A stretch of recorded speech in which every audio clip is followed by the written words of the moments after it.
बढ़िया, शुरू कर सकते। जैसे कल आपने जो कहा था कि प्रैक्टिस में पहला दिन भारी लगेगा, इससे भारी नहीं होगा, वो हमने आज फील किया।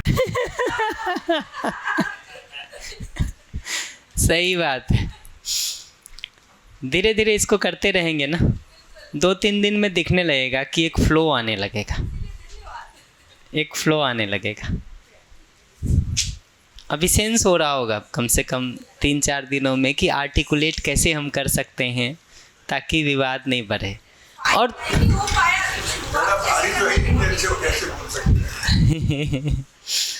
और जितना रियल लाइफ सिचुएशन लेकर के उसका समाधान ढूंढने का काम करेंगे, उतना बेहतर ढंग से घर जाके उसको इम्प्लीमेंट कर पाएंगे।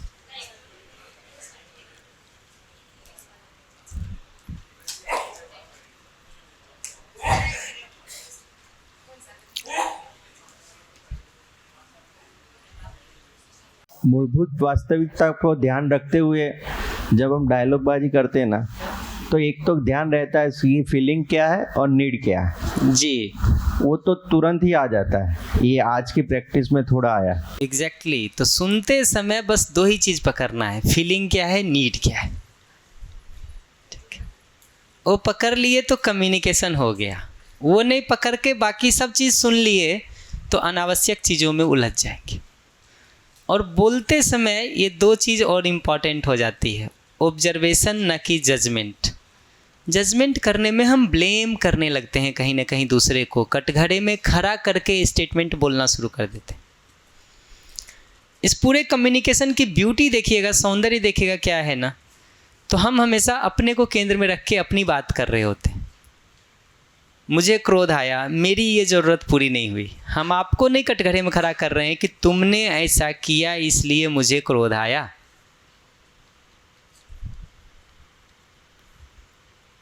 न भाव में आपको हम कटघरे में खड़ा कर रहे हैं, न भाषा में।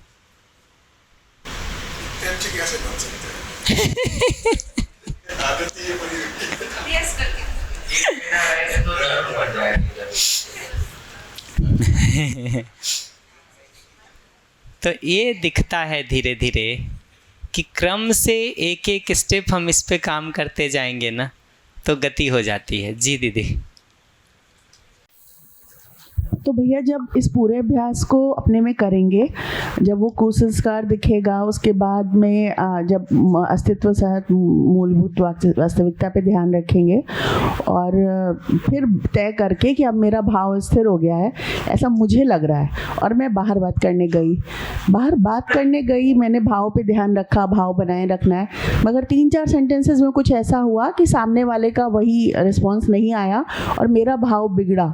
तो मैं इसको मतलब क्या ये प्रोसेस है कि मैं इस गलत फहमी में आई कि मेरा भाव स्थिर हो गया है, या मैं कब कन्वर्सेशन करने जाऊं, कैसे चेक करूं कि अभी ये पूरा स्थिर हो गया, या ये प्रोसेस है कि एक बार गड़बड़ होगा, दूसरी बार और ठीक होगा, तीसरी बार, तो इसमें से क्या वाला मैं अपने लिए चूज करूं? प्रोसेस ही है। हम जैसे ही बात करने जाते हैं ना, हम उसमें इतना खो जाते हैं कि वो जो अस्तित्व सहज वास्तविकता पर ध्यान रख के भाव को ठीक रखने वाला भाग था, वो ध्यान से हट जाता है। वो ध्यान से हटते ही पुरानी मान्यता काम करने लगती है कि तुम जैसा व्यवहार करोगे हम वैसा ही भाव बनाएंगे। तो वो चलना शुरू हो गया। वहाँ दिखा नहीं ठीक, आर्टिकुलेट कर दिए। एक चूक तो ये हो गई। दूसरी चूक ये है कि अभी भी जब हम सुन रहे हैं सामने वाले को ना, अपने ऊपर लेके सुन रहे हैं, साइड में तटस्थ होके सुनने का काम नहीं कर रहे। कोई एक काम भी इसमें से कर देंगे ना, काम कर जाएगा आपको। हम साइड होकर के तटस्थ होके सुनने के बदले अपने ऊपर लेके उसको सुन रहे। ठीक है, ये चूक हो रही है। हम अभी भी अगला जब बोलता है तो उसकी फीलिंग और नीड को सुनने के बदले बाकी बकवास को सुन रहे हैं।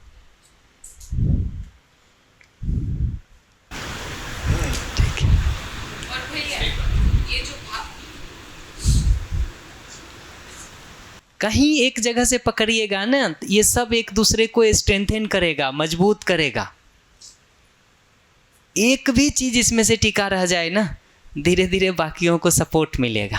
और भैया इसको करते समय ये भी ध्यान है, मतलब अभी प्रैक्टिस में नहीं, वैसे भी ये भाव बिगड़ने का एक बड़ा कारण मुझे अपने साथ ये दिखता है कि मैंने जिसको अनुकूलता माना है, जो मनोनुकूल नहीं होता है ना, वहाँ से भाव बिगड़ जाता है। एग्जैक्टली हमारी मान्यता यही है, बाहर के व्यवहार से भाव निर्भर होने का मतलब यही है। मनोनुकूल होगा तो हम भाव ठीक रखेंगे, मनोनुकूल नहीं होगा तो हम भाव खराब रखेंगे। वे चाहे वो अनुकूल संवेदना वाला हो या अनुकूल भाव वाला, पर मेरे मन के अनुकूल नहीं है ना, तो फिर वो बिगड़ता है। एग्जैक्टली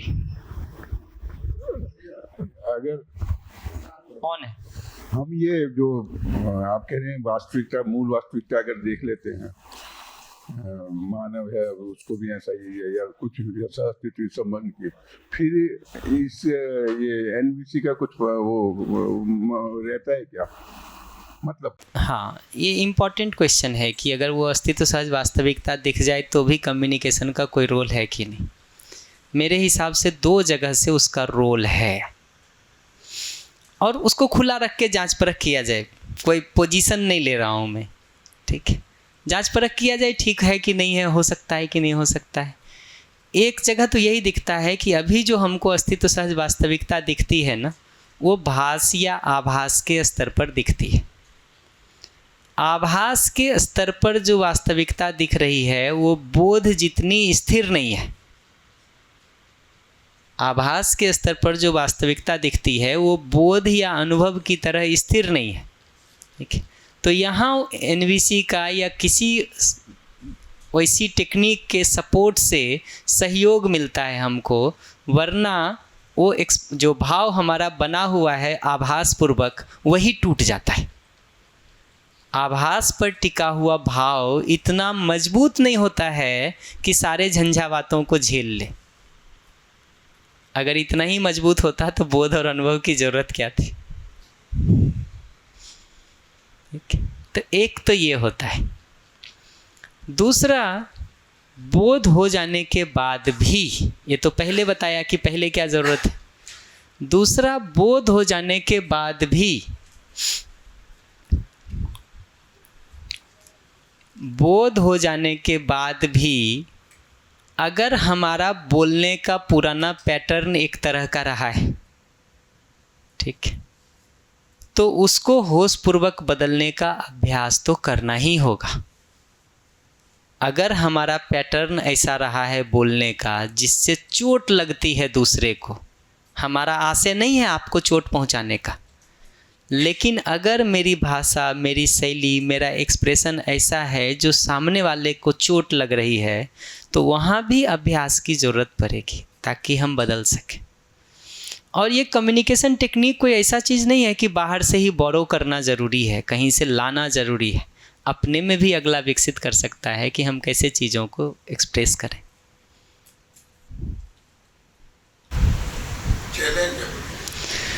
चैलेंज तो है, लेकिन ये दिखाई देता है कि इसके बिना ब्रेक थ्रू नहीं है परस्परता में। नहीं, इसके यानी कि जो रिजल्ट है वो अलौकिक हो सकते हैं। हाँ, वही कह रहा हूँ। ये जो उभय तृप्ति की बात हम लोग बार बार कह रहे हैं ना, न्याय को परिभाषित करते समय संबंध की पहचान, मूल्यों का निर्वाह, मूल्यांकन और उभय तृप्ति, ये उभय तृप्ति संभव है अगर हम इसको पकड़ के चलेंगे तो। एग्जैक्टली तो अपने समझ और भाव के आधार पर अपनी तृप्ति बनी रहती है। विचार में समाधान होने से हम किसी काली दीवार से जाके नहीं टकरा जाते हैं, और हम उसको एप्रोप्रिएट ढंग से रिस्पॉन्ड करते हैं ताकि अगले को कहीं से चोट नहीं लगती। तो ये रिजल्ट तो दिखता है इसका कि बहुत सफल हो सकता है, सफल हो सकता है। माइक।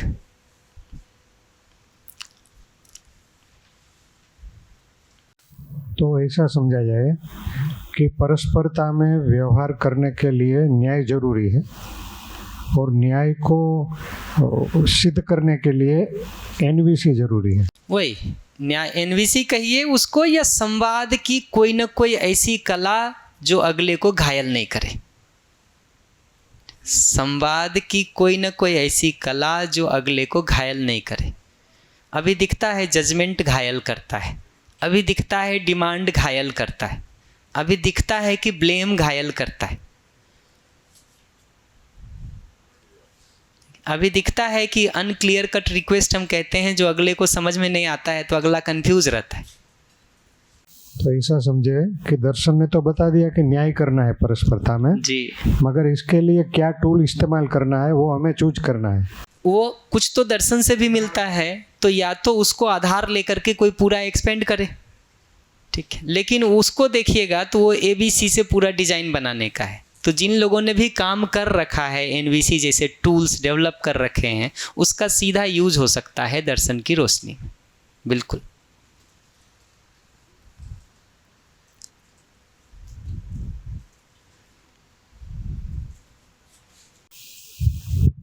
भाई हम लोग जब प्रैक्टिस कर रहे थे तो उसमें भैया जो सामने वाले का नीड है वो ऐसा लग रहा था चेंज हो रहा है। मतलब एक टाइम पे एक टॉपिक पे स्टार्ट हुआ, फिर कॉन्वर्जेशन हुआ, फिर सामने मतलब एक्टिंग ही कर रहे थे, सामने वाले ने पुराने कंटेक्स्ट को लेके इल्ज़ाम लगाना चालू कर दिया कि तुम तो ऐसे ही हो वैसे ही हो। तो उस वक्त फिर उसका नीड कहीं और से आ रहा था, वो पर जो टॉपिक था वो कुछ और था।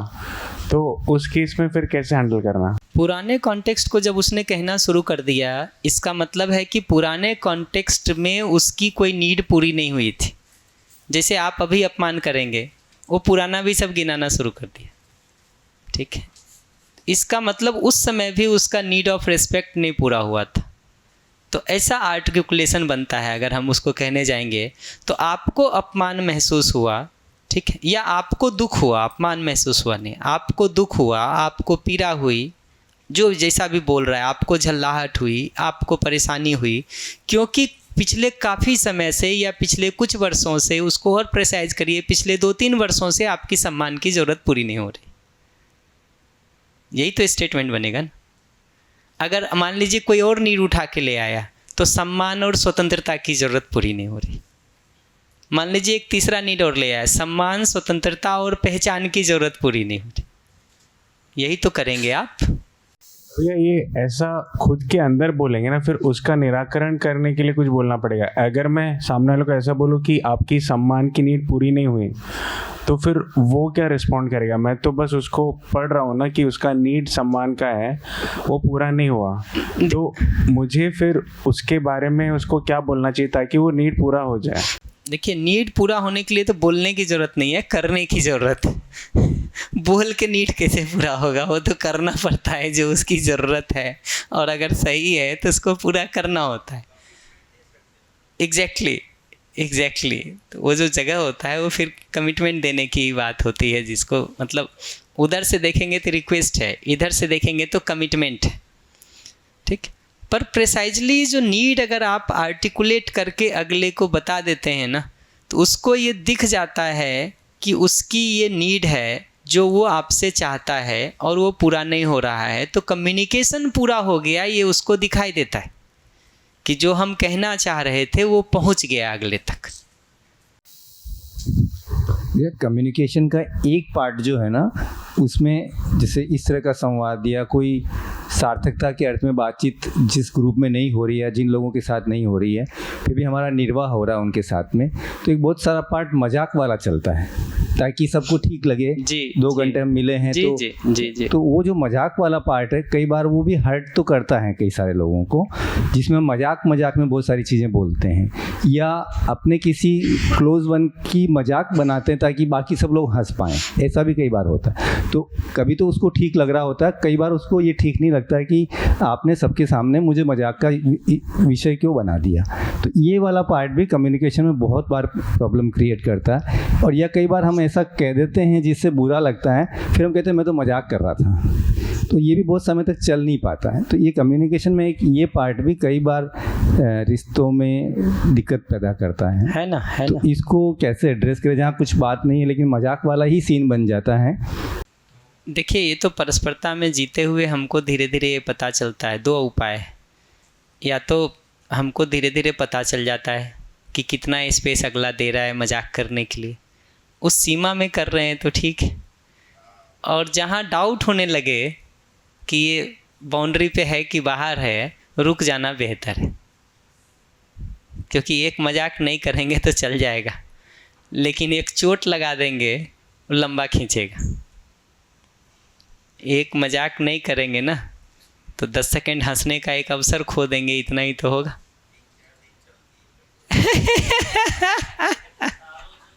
और फिर उतना स्पेस हमें भी बना के रखना पड़ता है। एग्जैक्टली कि वापस करना। एग्जैक्टली।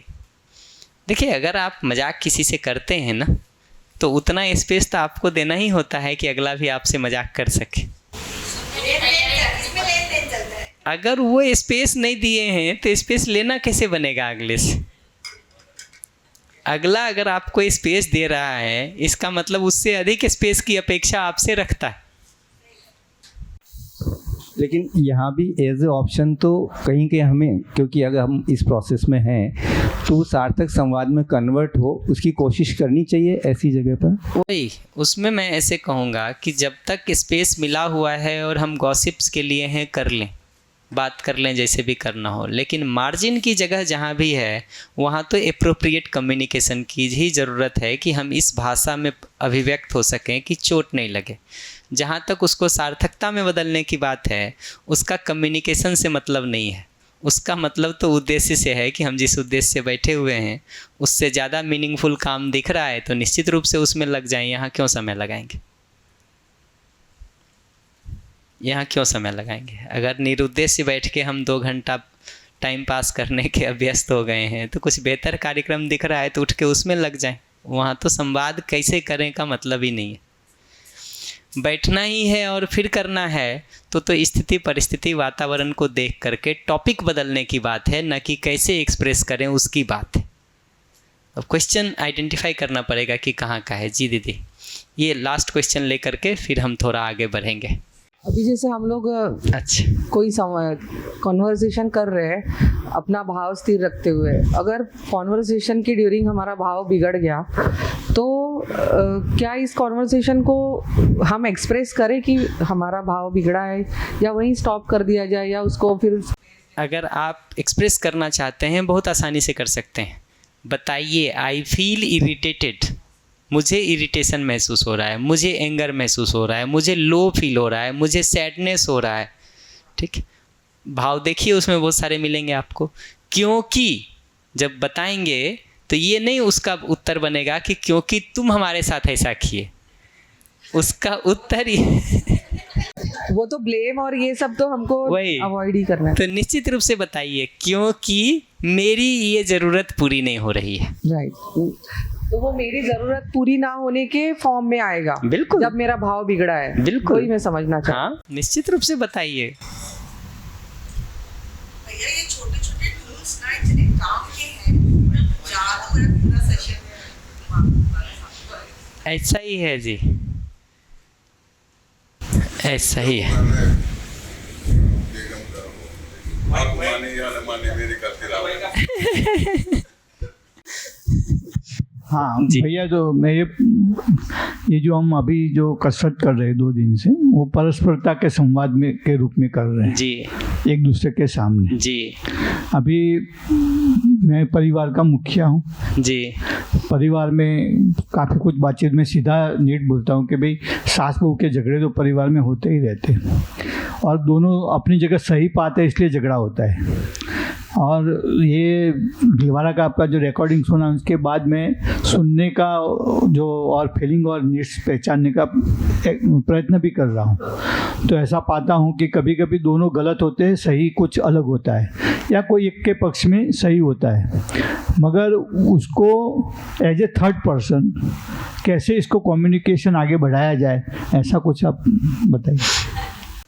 इसको जो है ना प्रैक्टिस टूल में करेंगे एक दिन इस केस को लेके ना, अभी तो थोड़ा बेसिक और करिए, 1-2 दिन बाद ऐसे केसेस को भी लेकर के बात कर लेंगे, कोई दिक्कत नहीं है। देखिए, इसमें आइडेंटिफाई हम बार बार जो ढूंढ रहे हैं ना, मैं शुरू से इस पर ध्यान दिला रहा हूँ, कौन सही है कौन गलत है ये ढूंढना मुद्दा नहीं है एनवीसी का। मैं फिर से आपको बताऊं, कौन सही है कौन गलत है ये ढूंढना एनवीसी का मुद्दा नहीं है। ठीक, ये जीने का भी मुद्दा नहीं है। मैं सिद्ध कर दिया कि मैं सही हूं तुम गलत हो, आप बदल जाओगे क्या? बल्कि जितना जोर से हम इसको सिद्ध करेंगे ना, उतना या तो आप रिएक्टिव होगे या नहीं बोल पाओगे, तो कम से कम दूरी बढ़ा लोगे हमसे। ये सही या गलत सिद्ध करने से नहीं बढ़ता है, आगे बढ़ता कैसे है आप पूछेंगे। तो ये जो दोनों पक्ष कुछ कह रहा है ना, दोनों की अपनी अपनी कुछ नीड है। अगर आपको एक लेवल पर ये लगता भी है कि वो नीड गलत है, इसकी नीड सही है, इसकी नीड गलत है, वो गलत नीड को भी थोड़ा पीछे जाके देखिएगा तो कोई ना कोई सही नीड होता है, ठीक, जिसका डिस्टॉर्टेड फॉर्म में वो गलत नीड है, ठीक। थोड़ा पीछे जाके देखिएगा ना तो उसका एक नीड दिखाई देगा जो ठीक वाला नीड है। तो हमको उसको पकड़ना पड़ता है और फिर देखना पड़ता है कि ये दोनों नीड कैसे एक साथ पूरी हो सकती है। जी, जैसे मान लीजिए हम नीड में कहते हैं कि हमको खिलौना चाहिए, ठीक।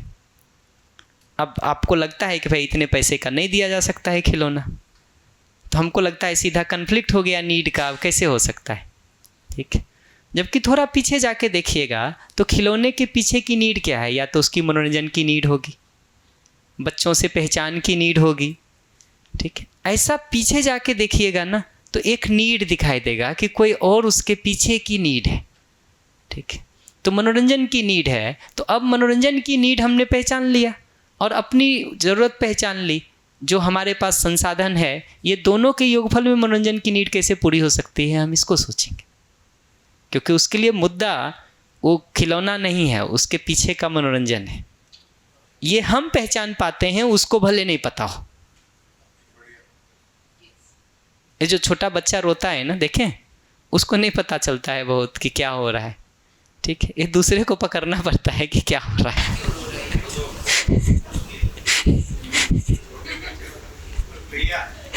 ज़्यादातर नेट सुविधा की होती ही नहीं है। इसमें मेन मुद्दा तो सही कौन, उसका ही झगड़ा ज़्यादा होता है। वही कह रहा हूँ, एक बार आपने उसको छोड़ दिया ना तो ऐसा टसल चल रहा है दोनों तरफ से, एक बार आप अपनी तरफ से छोड़ देते हैं तो गेम खत्म हो जाता है। ये प्रॉब्लम तो यहीं खड़ी है कि हम सही गलत सिद्ध करने में लगे हुए हैं। समाधान वहाँ से निकलना शुरू होता है जहाँ से हम ऐसे देखना शुरू करते हैं। ये सही गलत का लेवल एक बार हटा दीजिए, ऐसे देखिए कि मेरे संस्कार की कुछ स्थिति है, आपके संस्कार की कुछ स्थिति है, इनके संस्कार की कुछ स्थिति है, इनके संस्कार की कुछ स्थिति है। ये चारों स्थिति में अब हमारे समाधान पूर्वक व्यवस्थित जीने का स्वरूप क्या हो सकता है, यहाँ से जब सोचेंगे ना तो उपाय निकलेगा। आता हूँ इस स्टेप को पकड़ लीजिए तो सोचने में आगे बहुत काम आएगा। ये बहुत बेस लाइन स्टेटमेंट है कि हम ये देखने का कोशिश करते हैं कि ये जो हम सब लोग बैठे हुए हैं, दो चीज़ देखते हैं। एक देखते हैं कि ये अलग अलग जो परिवार के 5 लोग हैं, इनकी नीड क्या क्या है, ठीक। दूसरा ये देखते हैं कि इनकी योग्यता क्या क्या है, ठीक। और वो टोटल नीड और टोटल योग्यता का मैच करा के उसको पूरा कराने की कोशिश करते हैं। स्ट्रेटजी वहाँ काम करती है। ये लेबलिंग ही नहीं हो रहा है कि तुम नालायक हो, कि तुम नालायक हो, कि तुम नालायक हो। मुद्दा यह है कि अपनी सारी स्थिति परिस्थिति संस्कारों के साथ हमारी कुछ नीड है और कुछ योग्यता और अयोग्यता है। अगर और जोड़ दूँ तो अपनी एक तो नीड है मेरी और कुछ योग्यता अयोग्यता है। ऐसी ही आपकी है, ऐसी ही इनकी है, ऐसी ही इनकी है। ये सब के योगफल में स्ट्रेटजी डिफाइन करने की बात है। नीड और योग्यता को देख करके और अयोग्यता उसमें चल जाए, इसको लेकर के सुधार के प्रोग्राम के लिए फिर जो शिक्षा संस्कार और करना हो करिए। व्यवहार की जगह तो यही है कि अगला जहाँ खड़ा है हम अपने हाथ को वहाँ पहुँचा करके कैसे साथ जी सकते हैं। व्यवहार तो ऐसे होता है कि नहीं, यहाँ मुद्दा ही नहीं है जजमेंट का, यहाँ मुद्दा ही नहीं है सही गलत को सिद्ध करने का। सिद्ध करके निकलता क्या है? वो शिक्षा संस्कार का प्रोग्राम हम डायरेक्टली नहीं चला रहे हैं। वो चलेगा तब जब ये व्यवहार में एक संबंध इस्टेब्लिश होगा। ये बात समझ में आई ना क्या कह रहा हूँ मैं? थोड़ा ट्राई करके देखिएगा ना धीरे धीरे, तो इसका आर्टिकुलेशन आपका पावरफुल होने लगेगा। आता हूँ इसी के उसमें मैं बताना चाहता हूँ कि ये तो आपने जो बताया बराबर है भी, सबकी एक नीड है और सबकी एक योग्यता है। उस बेस पे अयोग्यता भी है, योग्यता के साथ अब अभ्यास तो उनका जो चलो मैंने एनवीसी किया है या तो मैं अभी ये अध्ययन क्रम में और अभ्यास में अभी ये कर रहा हूँ, लेकिन दोनों बाकी जो दो है उनका तो एक पैटर्न है अभ्यास का, तो ये एवरी टाइम तो वो सेम पैटर्न से ही काम होगा।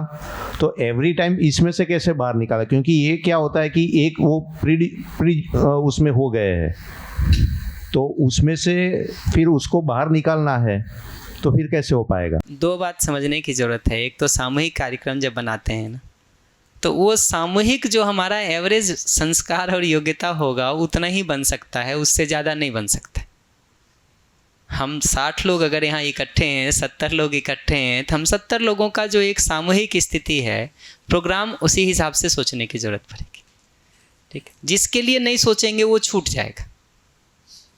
छूट जाएगा तो कहाँ जाएगा? कहीं ना कहीं हाथ पैर मारेगा, कहीं ना कहीं रोएगा, कहीं ना कहीं चीखेगा, चिल्लाएगा, और क्या करेगा जी?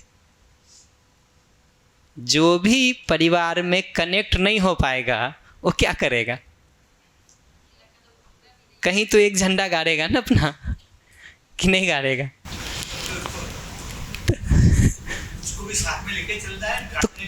तो वही तो कॉमन डिजाइन ही हमको सोचना पड़ता है। पहली बात तो ये कहूँगा।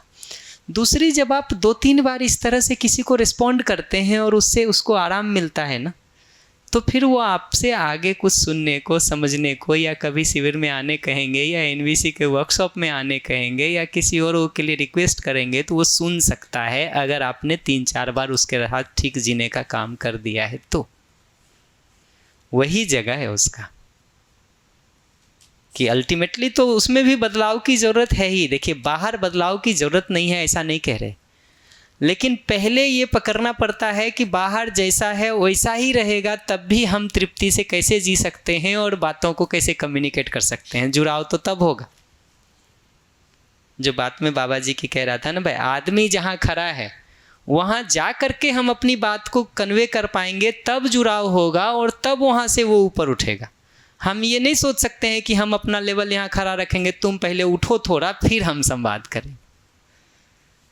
कैसे उठेगा बेचारा? उठ ही लेता वो तो आपकी ज़रूरत क्या थी उसको?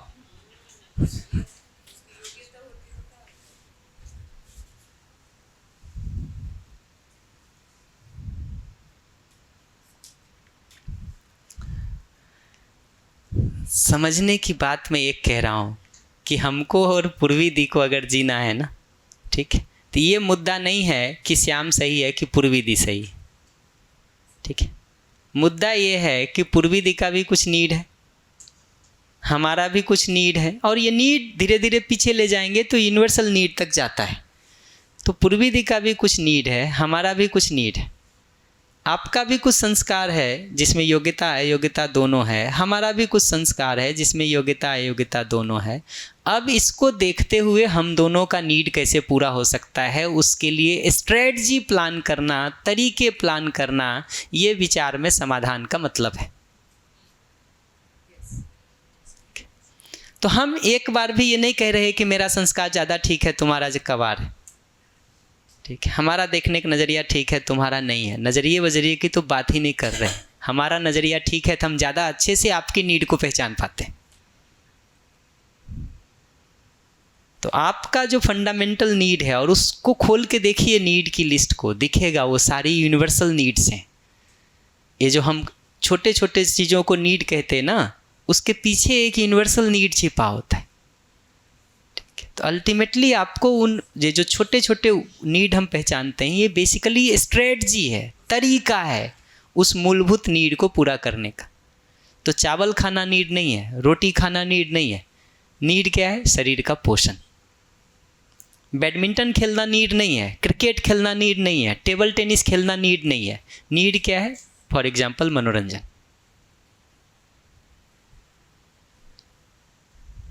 अभी मैं नीड मान के चल रहा हूँ, भ्रमित आदमी को चाहिए, जागृत किसी और ढंग से मनोरंजन कर लेता है,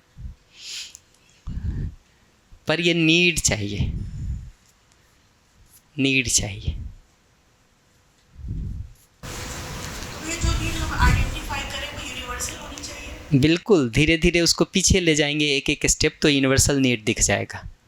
एनवीसी का थोड़ा लिस्ट खोल के देखिए, नीड और फीलिंग वाला। मैं बार बार कह रहा हूँ 3 दिन से, उसको थोड़ा धीरे धीरे खोलिए, देखिए, तो पता चलेगा कि वो कैसे काम कर रहा है। आज रात का सेशन और ट्राई करके देखेंगे, कल दोपहर का सेशन और ट्राई करके देखेंगे। इसको किसी जगह पर आप करते जाइए, आपको हर केसेज में ब्रेक थ्रू मिलेगा जी। 2-4 केसेज में तभी आपको दिखने लगा होगा कि पॉसिबल है। थोड़े और डिफ़िकल्ट में देखेंगे, क्या दिक्कत है?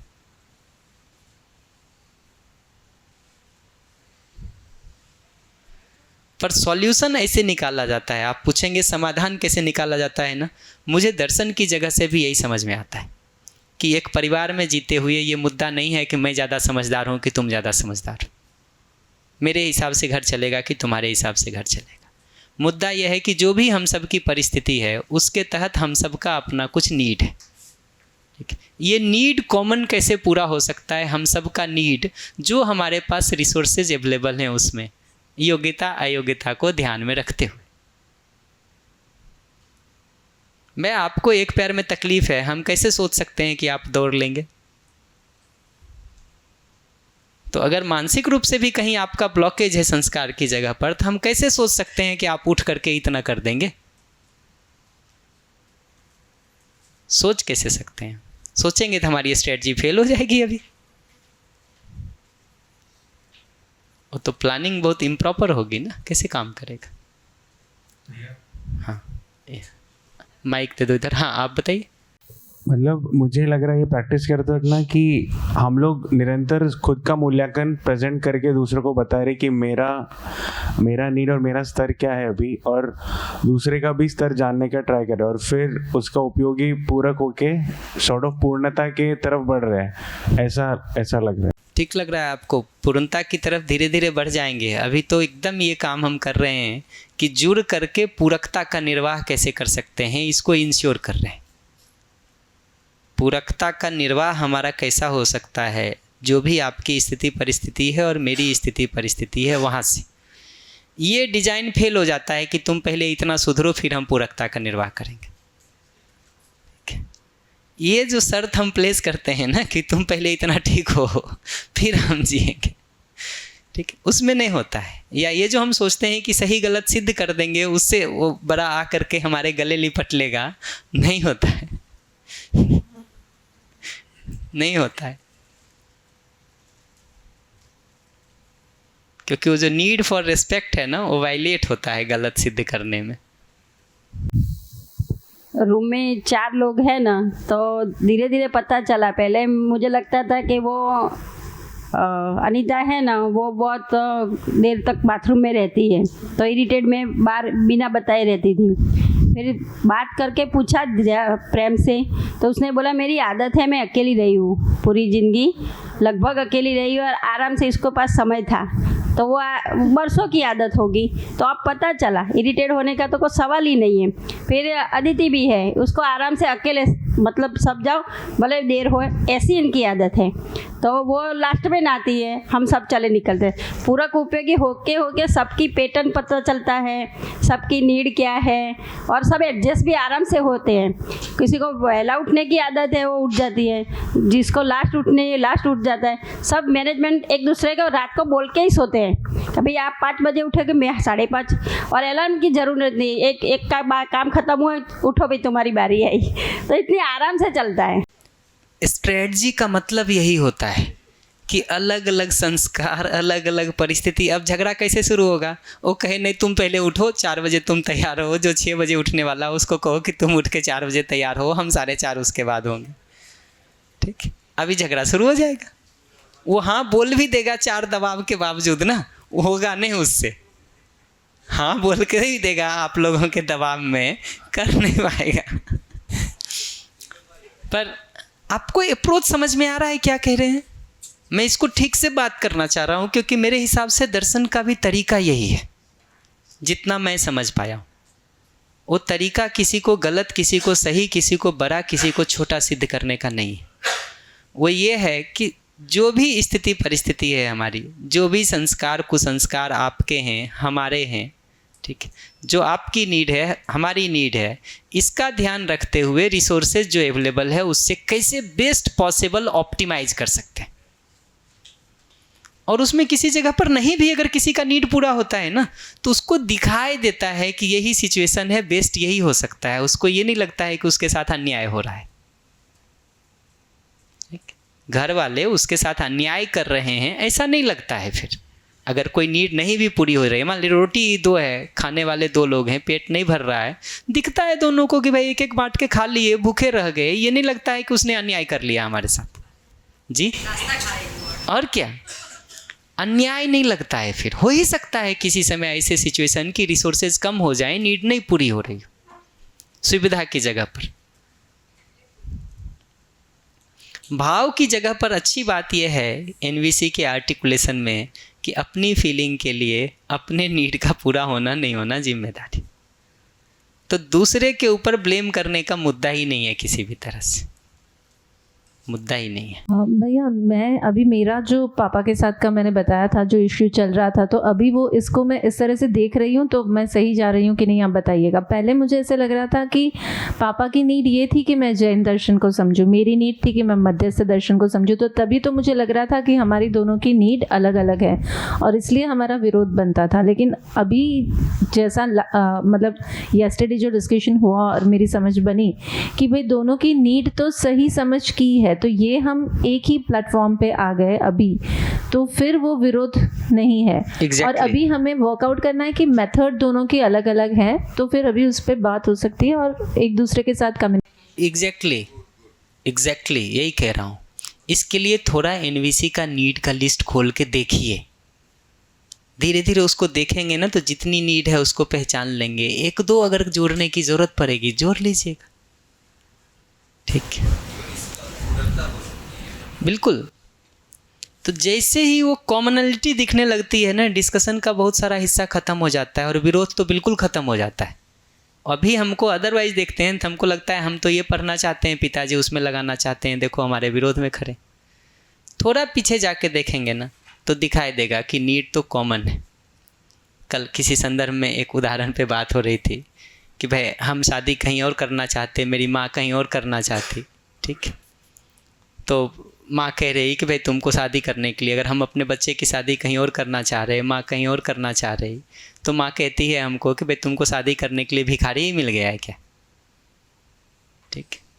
अब आप अगर वैसे सीधा देखेंगे तो ऐसा दिखेगा कि भाई मैं यहाँ शादी करना चाहता हूँ बच्चे की, माँ विरोध कर रही है, ठीक। थोड़ा पीछे जाके देखेंगे तो भिखारी होने के पीछे आपको ये दिखाई देगा कि वो किसी संपन्न घर में शादी करना चाहती।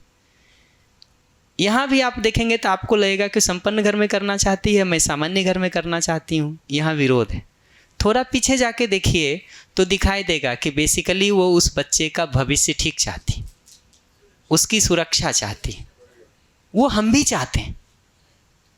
इस दृष्टि से देखते हैं ना तो दिखाई देगा कि वो जो हमारी माँ है और मैं हूँ, दोनों अपने बच्चे के लिए, मैं अपने बेटे के लिए, वो अपने पोते के लिए एक ही सोच रही है।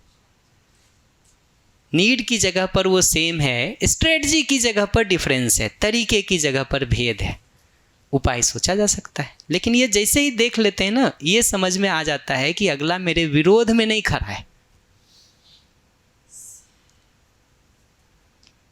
अब बात हो ही रही है तो मैं सोचता हूँ उसको बढ़ा ही दूँ कि भाई नीड और स्ट्रेटजी में क्या अंतर है और कैसे उसको पूरा किया जाता है। तरीका एकदम सिंपल है। आपकी कुछ नीड है, हमारी कुछ नीड है, ठीक है, इनकी कुछ नीड है, इनकी कुछ नीड है। हम 5 लोग परिवार में बैठे हुए हैं तो हम 5 लोगों की कुछ नीड है और 5 लोगों का कुछ स्थिति है संस्कार का, और कुछ हमारे कॉमन रिसोर्सेज है। अब इसके साथ चीज़ों को ऑप्टिमाइज करने की बात है। ये मुद्दा नहीं है कि तुम्हारा कुसंस्कार ज़्यादा है, मेरा कम है, तुम्हारा तरीका ठीक नहीं है, मेरा ठीक है। और इतने खुले मन से जब सोचिएगा ना तो स्ट्रेटजीज इतनी अच्छी अच्छी निकल के आती हैं कि हम शुरू में सोचे भी नहीं होंगे कि ये भी स्ट्रेटजी हो सकता है। हमारे कॉमन डिस्कशन से बहुत सारी स्ट्रेटजीज ऐसी उभर के आती हैं जो हम सोचे भी नहीं थे कि यहाँ से शुरू भी हो सकता है। ये लास्ट लेकर के फिर आगे बढ़ते हैं। सब एक दूसरे से, जो बड़े होते हैं ना चारों में से, तो एक दूसरे की रिस्पेक्ट भी करते हैं और दोस्त भी बन गए हैं तो कुछ भी कह सकते हैं, गलत भी बता देते हैं तो सामने वाला सही क्या है वो तीनों बता देते हैं और वो स्वीकार्य भी होता है सामने वाले को, और कुछ भी खखड़ा के खुलवा देते हैं। कोई है ना वो चुप रहता है तो चुप भी नहीं रहने देते, आप भी खोलना है, आपको भी ऐसे ही घर नहीं जाने देंगे हमें। ये मीना जी हाथ में नहीं आई है, उनके अंदर क्या चल रहा है ज़्यादा हाथ में, क्योंकि ये खुली हुई नहीं है तो इसकी मेहनत चल रही है अभी। नहीं भैया, मीना जी को हमने बहुत सुना है, हम लोग MCK में गए थे तो मैंने तो बहुत उनको एम्पावर भी किया था, तो वो तो बहुत बड़ी बात से गुजर चुकी है और बहुत अच्छा उसका चल रहा है, ऐसा नहीं है। और हम लोग एक दूसरे को छूट दे रखी है कि जहाँ भी मैं कहाँ रुक रही हूँ, मैं कुछ नहीं कर रही हूँ तो हम एक दूसरे को कुछ कह सकते हैं, ऐसा।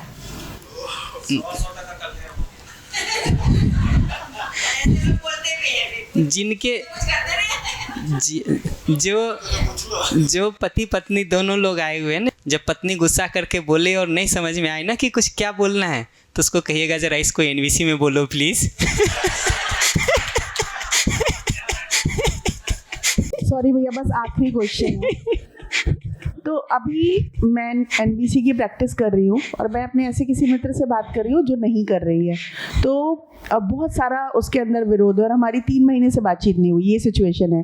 तो मैं जो हूँ इसको ध्यान में रख रही हूँ, जो यूनिवर्सल मेरे अंदर मूलभूत वो वास्तविकता है, तो मैं उसकी यूनिवर्सल नीड को भी ध्यान में रख रही हूँ कि मैं भी मानव हूँ, वो भी मानव है, वो भी सुखी, ऐसा वाला रख रही हूँ। तो मैं जब बोलना शुरू कर रही हूँ तो मतलब इसमें स्ट्रेटजी, क्योंकि वो तो आप बोलना बाद में शुरू करिएगा। अगर उसके अंदर विरोध दिखाई दे रहा है ना, तो पहला आर्टिकुलेशन ये बनेगा, यू फील सो, आप ऐसा महसूस करती हैं क्योंकि आपकी ये ज़रूरत पूरी नहीं हो रही।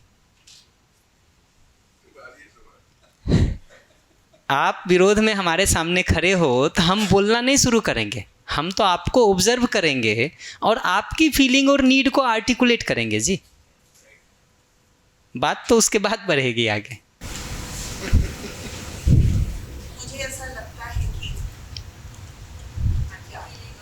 अब इसमें तो देखिए फिर पूरा सिचुएशन हमसे पूछना पड़ेगा, बट 2 चीज़ चाहिए, फीलिंग, नीड। उसका फील कुछ होगा, इरिटेशन होगा, एंगर होगा, सैडनेस होगा, कोई ना कोई फील होगा, कोई ना कोई उसकी नीड है जो पूरी नहीं हुई होगी। हो सकता है उसकी रिस्पेक्ट की नीड पूरी नहीं हुई हो सकता है उसकी केयर की नीड पूरी नहीं हुई हो। लिस्ट देखिए, पता चल जाएगा। तो देखिए, बनना पड़ेगा से ज़्यादा सटीक बात यह है कि उदारता मूलतः मानव की मौलिकता है, इसी में अपना सुखी होने का डिजाइन है, इसी में परस्परता को सहयोग है, सहयोग है।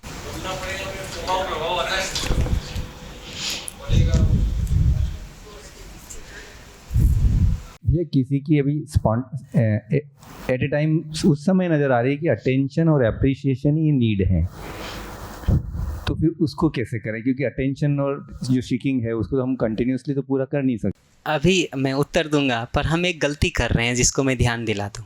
हम अभी अध्ययन वाले पैर को बहुत बढ़ा रहे हैं, अभ्यास वाले पैर से कोई सपोर्ट नहीं दे रहे। हम कठिन से कठिन केसेज को एक के बाद एक लाते जा रहे हैं, अभ्यास बेसिक केसेज में भी नहीं कर रहे, या जितना ज़रूरी है उतना नहीं कर रहे। ये सपोर्ट अगर नहीं देंगे ना तो चर्चा तो बहुत आगे की हो जाएगी, गति नहीं होगी। इसको पकड़ना ज़रूरी है कि अभ्यास वाले पैर का सपोर्ट दीजिए, सपोर्ट दीजिए। NVC की नीड की लिस्ट अगर आप देखे होते तो आप ये प्रश्न नहीं पूछते हमसे। अगर वो स्मृति में होता तो मैं इसको जानता हूँ, अगली बार देखिएगा फिर इसको मैं रिस्पॉन्ड करूँगा। थोड़ा सा होमवर्क चाहिए, ये तो बहुत बेसिक होमवर्क है ना, फीलिंग और नीड का सामने होना। नहीं तो आर्टिकुलेट ही कैसे करेंगे? वही नहीं हो रहा है तो सॉल्यूशन की तरफ कैसे बढ़ेंगे?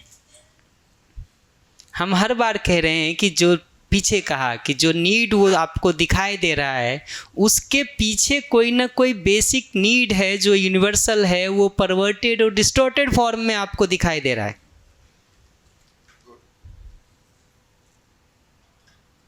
वो पकड़ेंगे एक एक स्टेप पीछे जाके तो दिखेगा। फंडामेंटल प्रिंसिपल में ऑलरेडी बोल चुका हूँ, बट अब चाहिए इसको अभ्यास का सपोर्ट। बढ़िया, हम लौट आते हैं एक बार के लिए बाकी चर्चाओं में। बट मैं हर बार रिक्वेस्ट करूँगा, रात के समय को दोपहर में 2:45 से 3:45 के टाइम को ठीक से प्रैक्टिस में लगाया जाए। दिन के बाकी समय भी जब हम सुनते हैं किसी को, आप फ़ोन कर रहे हैं, सामने वाले से बात कर रहे हैं, वो कुछ भी बोलता है तो उसकी नीड और फीलिंग को सुनने का काम किया जाए। अभी ब्रेक होता है, हम दो लोग बात करना शुरू करते हैं, अगला कुछ कहता है ना तो उसकी फीलिंग और नीड को सुनिए। अच्छा बोल रहा है तो भी फीलिंग और नीड देखिए, खराब बोल रहा है तब भी फीलिंग और नीड देखिए। और हम बोल रहे हैं तो फीलिंग, नीड बताएं, ऑब्जर्वेशन बताएं, रिक्वेस्ट बताएं। अगर ये चारों ना बोल करके कोई पांचवी तरह का वाक्य आप बोल रहे हैं तो लौट के देखिए कि कहीं हर्ट तो नहीं कर रहे हैं अगले को। अगर हमारे स्टेटमेंट में ये चारों में से कुछ और है, ऑब्जर्वेशन नहीं है, फीलिंग नहीं है, नीड नहीं बता रहे हैं, रिक्वेस्ट नहीं कर रहे हैं, तो कहीं धक्का मार रहे होंगे 99% चांस है। उसको थोड़ा ऑब्जर्वेशन करके देखा जाए। और बेसिक अभ्यास सच्चाई पर ध्यान के बने रहने का और उसके आधार पर भाव के ठीक बने रहने का।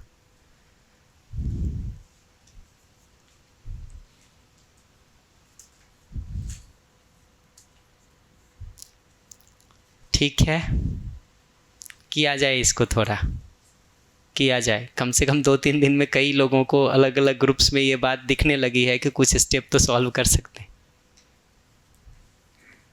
तो उसको किया जाए। क्यों जी? बढ़िया। हम चूँकि असंग्रह की बात कर ही रहे थे तो हमने सोचा कि थोड़ा उसी के संदर्भ में सामाजिक नियम में स्वधन की भी बात कर लें। कॉन्टेक्स्ट हमारा एक साथ दोनों पूरा हो जाएगा।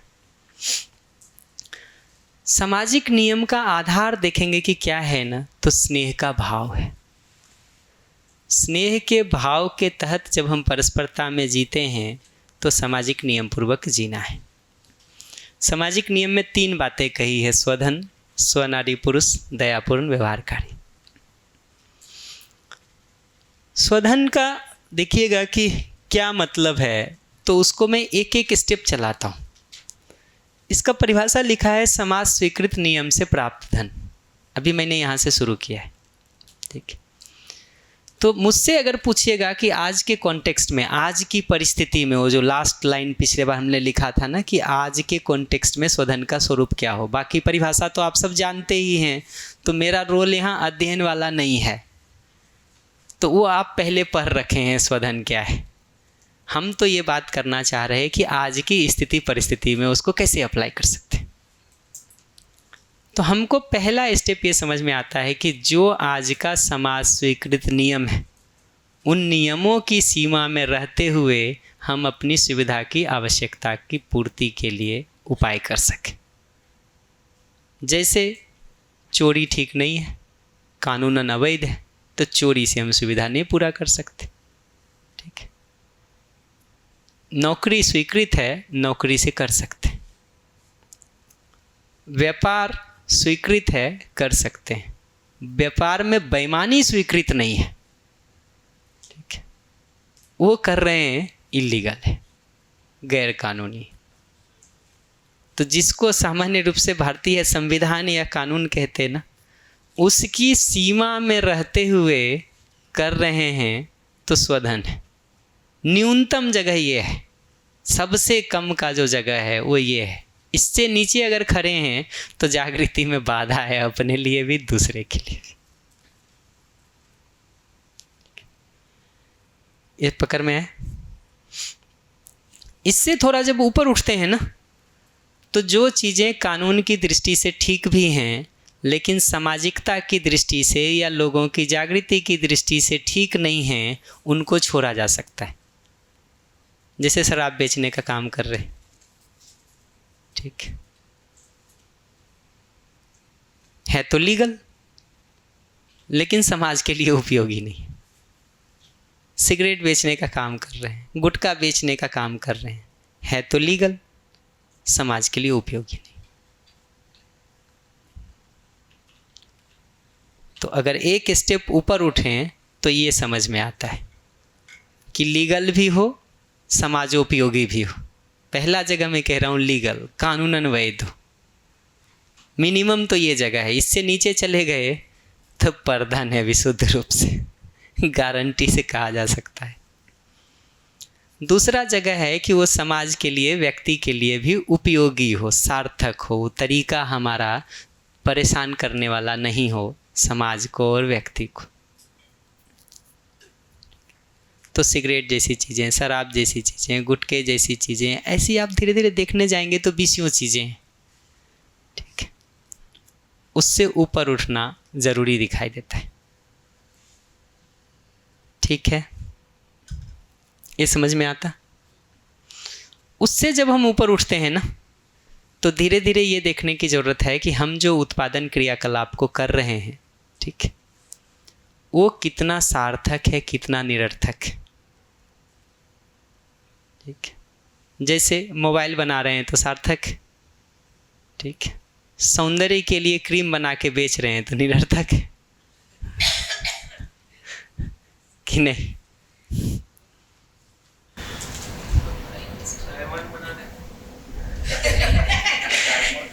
एक मिनट, ये पकड़ना ज़रूरी है कि अभी हम व्यक्ति, परिवार और अपना परिवार समूह, उसको ध्यान में रख के बात कर रहे हैं। तो अगर आप वो बिजनेस कर रहे हैं तो आप ज़रूर पूछिए। जनरल में उसको देखेंगे तो उन बातों का कोई बहुत मतलब नहीं है।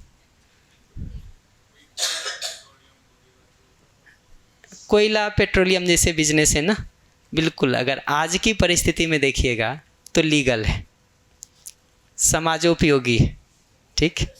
और पूछिएगा उपयोगितात्मक है कि व्यर्थ है तो उपयोगिता, भले वो आज की बाध्यता हो।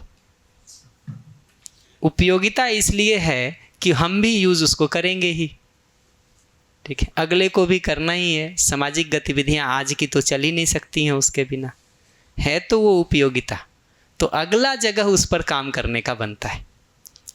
ये जो उपयोगिता और निरर्थक में से निरर्थक वाले को हम हटा दें। अभी बहुत सारा निरर्थक का बिजनेस है, ठीक है, लेकिन अपने लिए देखा जाए, सोचा जाए, उसमें क्या है, बहुत सारा करने से फिर अलग अलग तरह के लोग बैठे होते हैं, ठीक है, उन सबको अपने लिए देखने दिया जाए, नहीं तो हम दूसरे के लिए कहने जाते हैं, ये ठीक नहीं है। न्यूनतम जगह अगर स्थिर है तो उस पर ज़रूर बोला जाए, इलीगल है ज़रूर बोला जाए, असामाजिक है, बाधा कर रहा है समाज में और जागृति में, ज़रूर बोला जाए। मतलब वो दो जगह तो ऐसा है जिसमें ठीक से बोलना बनता है, ठीक से बोलना बनता है किसी को भी, इलीगल है तो भी और समाज की जागृति में बाधा पहुंच रहा है तो भी। ये जो उसके ऊपर की जगह है ना, सार्थकता निरर्थकता वाला, देखिए ये तो व्यक्ति को खुद ही अपने लिए वो करना पड़ता है, वो करना पड़ता है। उससे जब ऊपर उठते हैं ना, तो सार्थकता का होने के बावजूद भी दो तरह के कार्यक्रम हैं। एक जो बाध्यतावश हम कोयला, पेट्रोल जैसी चीज़ों को कर रहे हैं, यहाँ उसको छोड़ने की ज़रूरत नहीं है मेरे हिसाब से कि हम कोयला पेट्रोल का काम नहीं करेंगे। उसके रिप्लेसमेंट पर रिसर्च करने की ज़रूरत है। मैं इसको ऐसे नहीं देखता हूँ कि कोयला पेट्रोल का बिजनेस बंद कर दिया जाए, उसके अल्टरनेटिव्स पर रिसर्च करने की ज़रूरत है। और निश्चित रूप से आप उस एरिया में डूबे हुए हैं, भीगे हुए हैं, गिरे हुए हैं, तो आप उसको ज़्यादा अच्छे से कर सकते हैं। और आपकी कमाई भी उसी एरिया की है तो उसमें लगना ही चाहिए, वो उसका सार्थक सदुपयोग है। जिस ईंधन से निकाल के लाए हैं, फ्यूल से, उसी का अल्टरनेटिव ढूंढने में उसको लगना चाहिए। तो मैं तो ऐसे देखता हूँ फोर्थ स्टेप में। आप कुछ कह रहे थे, सॉरी, माइक ले लीजिए।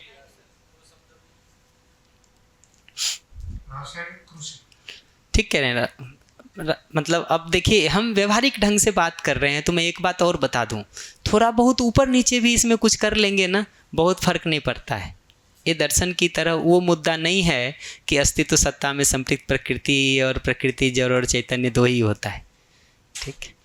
रासायनिक कृषि मेरी दृष्टि से पूछिएगा तो लीगल है आज के दिन, कुछ राज्यों को छोड़ के। सुनते हैं कुछ राज्यों ने अपने को ऑर्गेनिक डिक्लेयर कर दिया है, तो नहीं है, ठीक है। समाजोपयोगी है कि नहीं अगर वो पूछिएगा, ठीक है, तो तो कृषि का जो उत्पादन है वो तो वस्तुतः समाज के लिए ठीक है, उसमें जो रसायन डाला जा रहा है वो हिस्सा ठीक नहीं है। तो हिस्सा है ना उसका, गेहूँ उग के आ रहा है वो तो चाहिए, उसमें जो रसायन डाला जा रहा है वो नहीं चाहिए। तो ये हिस्सा तो उपयोगी है। तो ये जो चौथी जगह है ना जहाँ कोयला पेट्रोलियम से हम मुक्ति का सोचते हैं, वहाँ उस पर रिसर्च होने की ज़रूरत है कि ये रासायनिक कृषि प्राकृतिक कृषि में कैसे कन्वर्ट हो, रासायनिक कृषि प्राकृतिक कृषि में कैसे कन्वर्ट हो। और जब तक हम वो टेक्निक नहीं ढूंढ लेते हैं तब तक वो बाध्यता है। अगर कोई ये कहता है कि उत्पादन पर्याप्त नहीं हो पाता है, अगर हो ही रहा हो तो आज ही शिफ्ट कर लेना चाहिए, क्यों उसमें हम फंसे रहें। तो भैया ये जो रासायनिक कृषि आई ना, वो ऐसी बात पर आई कि उत्पाद कम हुआ, देश में भूखमरा था, इसलिए हमने एडप्ट किया, और ना तो हम वही कर रहे थे परंपरागत। ठीक है, मुझे ये बिल्कुल सरासर झूठ लगता है, क्योंकि जिस समय हमने ये कृषि अपनाई 1960 में, तब हमारी जो पूरी पॉपुलेशन थी वो इससे 1/4 थी।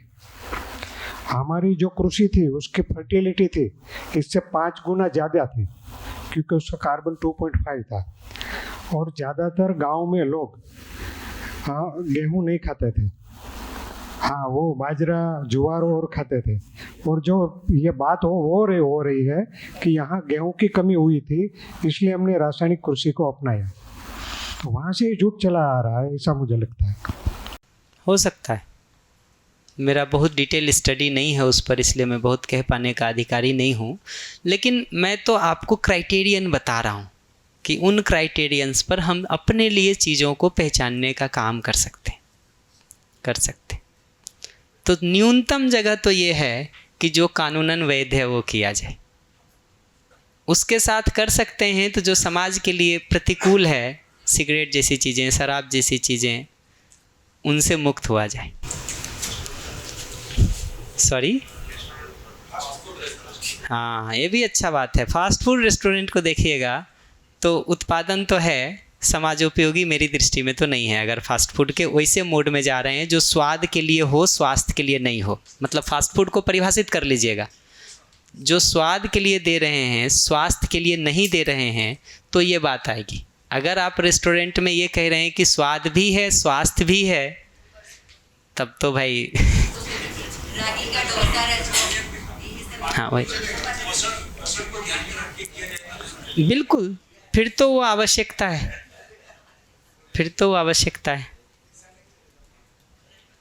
भैया शोधन की बात हो रही है, ठीक है, और पैसों की बात हो रही है, बरोबर? कहिए, फिर बताऊंगा। हाँ, मैं धीरे धीरे बता रहा हूँ, सबका ध्यान इधर जाए। और क्या और पैसे कमाने, पैसा मीन्स नोट या फिर डिजिटल मनी, सब तरीके से अब तो आ रहा है बैंक में। उसमें है म्यूचुअल फंड, शेयर मार्केट, वो सब मेरे ख्याल से इधर जो बैठे हैं 99% सब यूज कर रहे हैं, और शरीर और जीवन की भी बातें कर रहे हैं। तो मेरे स्वदन की बात में थोड़ा और मुझे लगता है 2 दिन इसी में निकाला। ठीक है ना, मैं रिस्पॉन्ड कर देता हूँ इसको।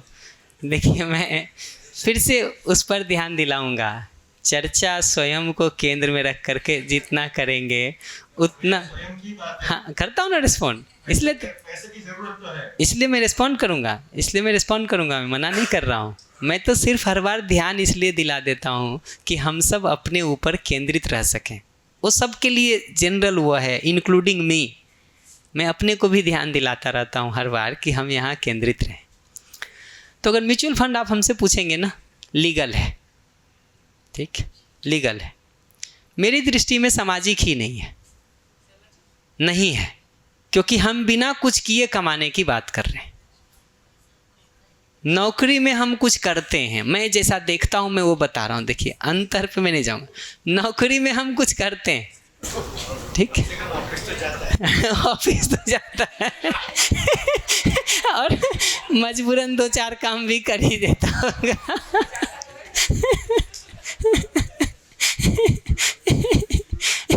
म्यूचुअल फंड तो देखिए सामान्यतः जो ये शेयर मार्केट और इस तरह की चीज़ें हैं ना, मेरा बहुत डिटेल स्टडी नहीं है जी, थोड़ा बहुत मित्रों से सुनता रहता हूँ बट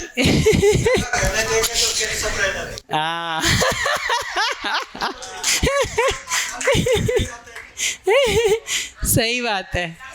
नहीं, मैं तो उसको रिस्पॉन्ड कर देता हूँ। देखिए बिल्कुल मैं करूँगा ना, अगर हमारी जगह से पूछेंगे तो शेयर मार्केट जैसी चीज़ें ये प्रवृत्ति है कि बिना कुछ किए हमारे घर में कैसे पैसा आता रहे, बल्कि उसको और पीछे ले जाके देखेंगे ना तो ब्याज ही वही प्रवृत्ति है। ये जितना नया सब बता रहे हैं ना, शेयर मार्केट, म्यूचुअल फंड और भगवान जाने कौन कौन सा, ठीक, ये बेसिकली जो ब्याज की मानसिकता है ना वो है।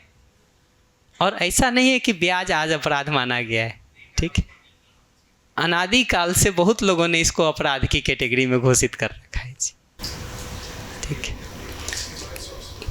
जी। शेयर मार्केट में तो कोई इंडस्ट्रीज को खड़ा करने के लिए, सपोर्ट के लिए आ रहे हैं। ये बहुत अच्छी बात है। अपने लिए बार बार पलट के देखना चाहिए कि इंडस्ट्री को सपोर्ट करने के लिए जा रहे हैं कि पैसा पैदा करने के लिए जा रहे हैं। हम दो टूक पूछ रहे हैं, देखिए बुरा नहीं मानिएगा, मैं पहले दोनों हाथ जोड़ लेता हूँ और ये बता दूँ कि अंतिम में जो ये कोई दर्शन का सिद्धांत नहीं बोल रहा हूँ मैं पहले प्लेस कर दिया हूँ इस बात को। ये तो आज की स्थिति परिस्थिति में क्या करें उसका उपाय ढूंढने का हम काम कर रहे हैं, ठीक है, ये क्लियर हो जाए पहले, ठीक है। हम उसके लिए मोटे तौर पर काम कर रहे हैं, हम इस पर नहीं काम कर रहे कि ये दर्शन का मूलभूत सिद्धांत है, ठीक है, वो नहीं है, वो तो मैं बहुत क्लियरली कह दूं। इसलिए जो आपको ठीक लगे, जितना ठीक लगे उतना पकड़ लिया जाए, जो नहीं ठीक लगे डस्टबिन में उठा के डाल दिया जाए। बाकी हम एक हेल्दी चर्चा कर रहे हैं, ठीक है, पकड़ा उतना ही जाए जितना आराम में है, ठीक है। लीगल है ये तो मैं पक्का कह रहा हूँ, उसमें तो कहीं प्रॉब्लम नहीं है। इसलिए अगर बेस लाइन पूछिएगा न्यूनतम उससे नीचे नहीं है, इसलिए मुझे कोई प्रॉब्लम नहीं है, ठीक है, लीगल है जी। कंपनी का ही वापस बात करते हैं, क्योंकि बहुत टाइम यहाँ से हमको ऐसा लगता है अच्छा है, आप बोल रहे हैं उसके हिसाब से लगता है कचरा है, और अच्छा कचरे में नहीं चला जाए वो भी देखना पड़ेगा ना। जरूर उस तरह की चर्चा करेंगे तो बहुत स्वागत ये है, आराम से शुरू किया जाए। तो अगर कोई कंपनी बड़ा हो रहा है उसमें हमारा कुछ कंट्रीब्यूशन हो रहा है और कंपनी बड़ा होके सामाजिक कुछ अच्छा काम कर रही है, जैसा बहुत सी कंपनी है, स्टार्टअप होता है उसमें हम लोग कंट्रीब्यूशन करते हैं और बड़ा कंपनी होके समाज उपयोगी काम करती है। लेकिन अगर आप जैसा बोल रहे हैं डे ट्रेडिंग करते हैं, दिमाग में टेंशन लेते हैं, पैसा घुमाते हैं, पैसा लेते हैं, वो शायद शेयर बाजार में गलत हो सकता है, लेकिन शेयर बाजार में पैसा लगा के कोई अच्छी कंपनी को प्रोग्रेस के लिए हम सपोर्ट कर रहे हैं। जैसे अभी हम लोग ने फार्म प्रोड्यूसर कंपनी बनाया किसानों का, तो ऐसा हो गया, वो भी हम शेयर्स खरीद रहे, किसानों को बोल रहे आप कंपनी बनाइए, हम लोग अच्छा काम करेंगे। तो ये कुछ रिलेटेड नहीं हो रहा था, इसीलिए क्लैरिटी करने के लिए। हाँ, मैं रिस्पॉन्ड करूँगा इसको। देखिए, अगर हमारे पास शेयर बाज़ार में पैसा लगाने का सामान्य मतलब ये होता है कि हमारे जो सामान्य जीने का क्रम है वो चल रहा है, ठीक, अतिरिक्त को हम किसी सहयोग के लिए दे रहे हैं, ऐसा हमको समझ में आया, ठीक समझा जी। ये जो अतिरिक्त हम किसी सहयोग के लिए दे रहे हैं उसके रिटर्न में क्या चाहिए हमको, ठीक, वही तो फिर अगर बिल्कुल ठीक कह रहे हैं आप, मैं उसको मना नहीं कर रहा हूँ, हाँ वो देखेंगे तो फिर वो समाज व्यवस्था में भागीदारी नहीं है। मध्यस्थ दर्शन की दृष्टि से देखिएगा ना, तो वो फिर समाज व्यवस्था में भागीदारी नहीं है, वो एक व्यवसाय है, पहले ये पहचान लें, ठीक है। हर व्यवसाय समाजोपयोगी है, तो हम ये नहीं कह रहे कि उपयोगी नहीं है, पर व्यवसाय है, ठीक। धीरे धीरे दर्शन की पर्सपेक्टिव से देखिएगा ना, तो अंतिम जगह तो दर्शन इस रूप में पहचानता है कि उत्पादन पूर्वक अपनी आवश्यकता को हम सुनिश्चित कर सकें, पूरा कर सकें। तो अल्टीमेट जगह तो श्रम पूर्वक उत्पादन है। अल्टीमेट जगह अगर पूछिएगा तब तो श्रम पूर्वक उत्पादन है, वहाँ से आवश्यकता को पूरा करने की बात है। ये सारे जो तरीके हैं ना, ये कहीं ना कहीं अपने रिसोर्सेज को दूसरी जगह इन्वेस्ट करके उससे रिटर्न पाने का वो है, ठीक। अगर उसमें हम इस तरह से देखें कि हम 10 लोग पैसा भी लगाएं, हम 10 लोग उसमें काम भी करें, ठीक, और हम 10 लोग उससे मिलने वाले रिटर्न को डिवाइड भी करें, ये चल जाएगा, ये चल जाएगा। पैसा आप लगाएं, श्रम हम करें, ठीक, ये दर्शन अलाउ नहीं कर पाता है, ठीक, ये नहीं अलाउ कर पाता है। फिजिकल मेंटल किसी भी फॉर्म में समय लगा रहे हैं, आप कंप्यूटर पे बैठ के भी 3 घंटा उसमें लगा रहे हैं, तो वो श्रम में गिनाएगा, दर्शन गिनाएगा। तो एक सेकेंड, तो ये देखिए, इसको समझ लीजिए, अगर ये 10, 20, 25, 100, 50 कितने भी लोगों का हम ग्रुप बनाएं, कलेक्टिवली पैसा डालें, कलेक्टिवली काम करें, रिटर्न ले लें, ये तो एकदम ठीक है। पैसा कोई और डाले, काम कोई और करे, उसमें हमेशा जो है वो कन्फ्लिक्ट ऑफ इंटरेस्ट एक बना रहता है, क्योंकि श्रम और पैसा ये 2 ऐसी कैटेगरी है जो आपस में कंपेरेबल नहीं हो पाती है। तो पैसा लगाने वाले को लगता है कि वही मुख्य वो कर रहा है, ये सब तो फालतू घूम रहे थे, कुछ करवा दिया इनके लिए। इनको लगता है कि कर तो हम रहे हैं, वो वहाँ से बैठे बैठे सब खा दिया जा रहा है हमारा।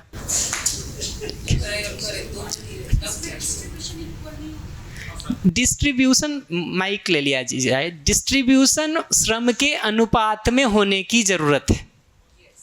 डिस्ट्रीब्यूशन अगर पूछेंगे ना कि किस अनुपात में होने की ज़रूरत है, तो श्रम नियोजन के अनुपात में रिटर्न को डिस्ट्रीब्यूट होने की ज़रूरत है। बेसिकली पूरे दर्शन के कंसेप्ट में अगर आप देखिएगा ना, तो पैसा से, मतलब लूज भाषा में कह रहा हूँ, पैसा से पैसा पैदा करने की जो टेक्निक है ना, वो मतलब वो है बहुत, दर्शन प्रमोट तो नहीं करता है उसको, इतना तो मैं पक्का कह सकता हूँ। हाँ हाँ, श्रम से संसाधन पैदा होने में प्रॉब्लम नहीं है, उसके लिए संसाधनों को इन्वेस्ट करने में प्रॉब्लम नहीं है, वो तो सब चलेगा, वो तो सब चलेगा। दर्शन की दृष्टि इस मामले में थोड़ी विशाल है, मैं उसको ध्यान दिला देता हूँ थोड़ा और। दर्शन की दृष्टि इस मामले में थोड़ी विशाल है, जो मैं पिछले सेशन में कह रहा था ना कि परिवार की आवश्यकता अगर हमारी पूरी हो जाती है, उपयोग सदुपयोग, न्यून अंश उपयोग सदुपयोग, अधिकांश अंश वितरण, दर्शन तो यहाँ तक कहता है। हम तो अधिकांश के भी बात ही नहीं कर रहे हैं, एक छोटा हिस्सा जो हम लगा रहे हैं किस कोई ग्रो कर जाए उसके लिए, दर्शन वहाँ से रिटर्न लेने की बात नहीं करता है। समाज गति के भागीदारी के रूप में देने को देखता है वो, ठीक है, वहाँ से फाइनेंशियल रिटर्न को नहीं देखता है। जितना मुझे समझ में आया है मैं उतना ही रख सकता हूँ, और मैं खुला हूँ देखिए इस मामले में कि मतलब जो जिसको वो लगे वो करें। पर ये दिखता है दर्शन का जगह ये है कि हम में से कई लोग मिल करके इन्वेस्ट करें, सब साथ में मिलके जिसका जो कॉम्पिटेंस है उस हिसाब से भागीदारी करे, और जितना श्रम और समय का नियोजन करता है उस हिसाब से रिटर्न ले ले। पैसा जो अतिरिक्त है हमारे पास, वो हम जो किसी को दे रहे हैं, वो पैसा जो अतिरिक्त है हमारे पास, वो जो हम किसी को दे रहे हैं, ये दर्शन की जगह से सहयोग है, सहयोग है। वो ऐसा है कि मेरे घर में कुर्सी पड़ी है, आपके घर में मेहमान आते हैं तो हम दे देते हैं, 2 दिन बाद आप हमको वापस दे देते हो।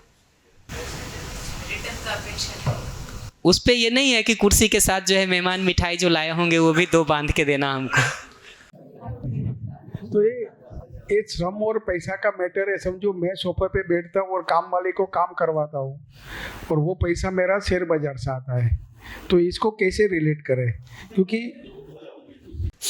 दर्शन की जगह से अगर पूछेंगे ना, या कम से कम मैं जैसे देखता हूँ इसको, पहले वो बता देता हूँ। देखिए मुझे लगता है कि मैं जिनसे काम करवा रहा हूँ ना, मैं अपनी बात बताता हूँ कि अगर मैं कराऊँगा तो मैं क्या कराऊँगा, ठीक है। मैं अगर जिन लोगों से भी काम करवा रहा हूँ और उससे मैं पैसे कमा रहा हूँ किसी भी विधि से, तो मैं मानता हूँ कि उन लोगों का जो लाइफ स्टाइल है ना और इनकम है, मेरा उससे कम या उसके बराबर होना चाहिए। उससे ज़्यादा जो होता है ना, मेरी दृष्टि में वो समस्या है, ठीक है।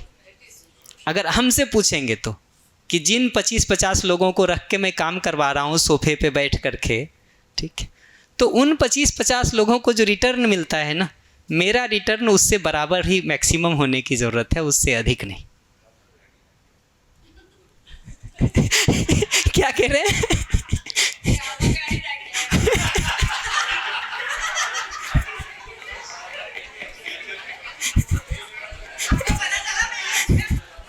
नहीं, माइक से बताइए क्या मतलब है।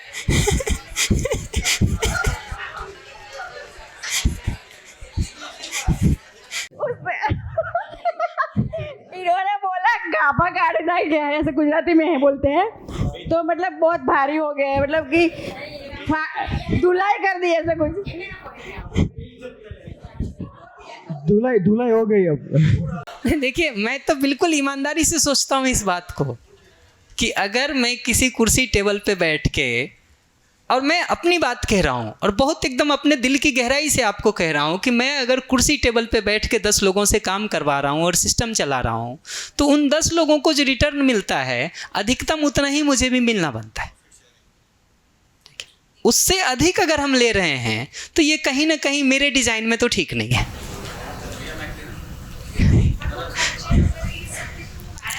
एक सेकेंड, खर्चे वगैरह सब काट के प्रॉफिट की बात होती है, उसके इन्वेस्टमेंट के साथ वो बात नहीं होती है। हाँ, एक सेकेंड, एक बार में एक लोग, हाँ माइक से कहिए। भैया, मैं और रिपल भाई अभी खाने बैठे थे, तो हमारी थालियाँ सब अभी 5 दिनों से थालियाँ वहाँ रखते हैं, फिर वो दीदी और छोटी बच्चियाँ धोती है थालियाँ, वो सब बर्तन, और उनकी जो धोने का जो जगह है वो उसको शेड नहीं मिला है, ठीक है, नहीं है, ढका हुआ नहीं है, पूरा धूप आता है जी। और तो मैंने सोचा कि हम इधर एसी में बैठ के बातें कर रहे हैं, ठीक है, और फिर वो थाली रख के फिर उनका चल रहा है प्रोग्राम आप, तो ये मेरे हिसाब से तो शोषण ही है। और इसके लिए मैंने बोला कि मैं कौशिक अंकल से या सुरेश भाई से बात करूंगा कि इसके लिए कुछ करना चाहिए।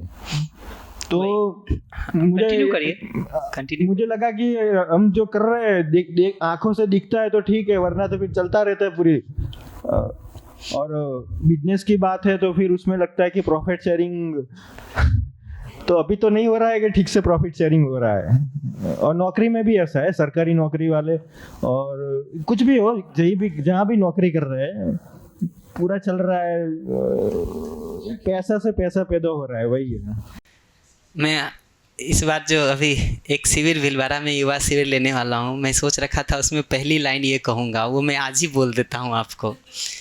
संस्कृत में जो है ना, ये युवा शब्द जिस धातु और प्रातिपदिक से बनता है, जिस प्रातिपदिक से बनता है अल्टीमेटली ना, ठीक है, युवा शब्द जिससे बनता है उसका अर्थ होता है कि ये मिश्रण और अमिश्रण, ये जो मिली हुई चीज़ें हैं ना, ये जो बहुत सारी चीज़ें मिली हुई होती हैं उसको छान करके अलग कर लेने वाला, ठीक है।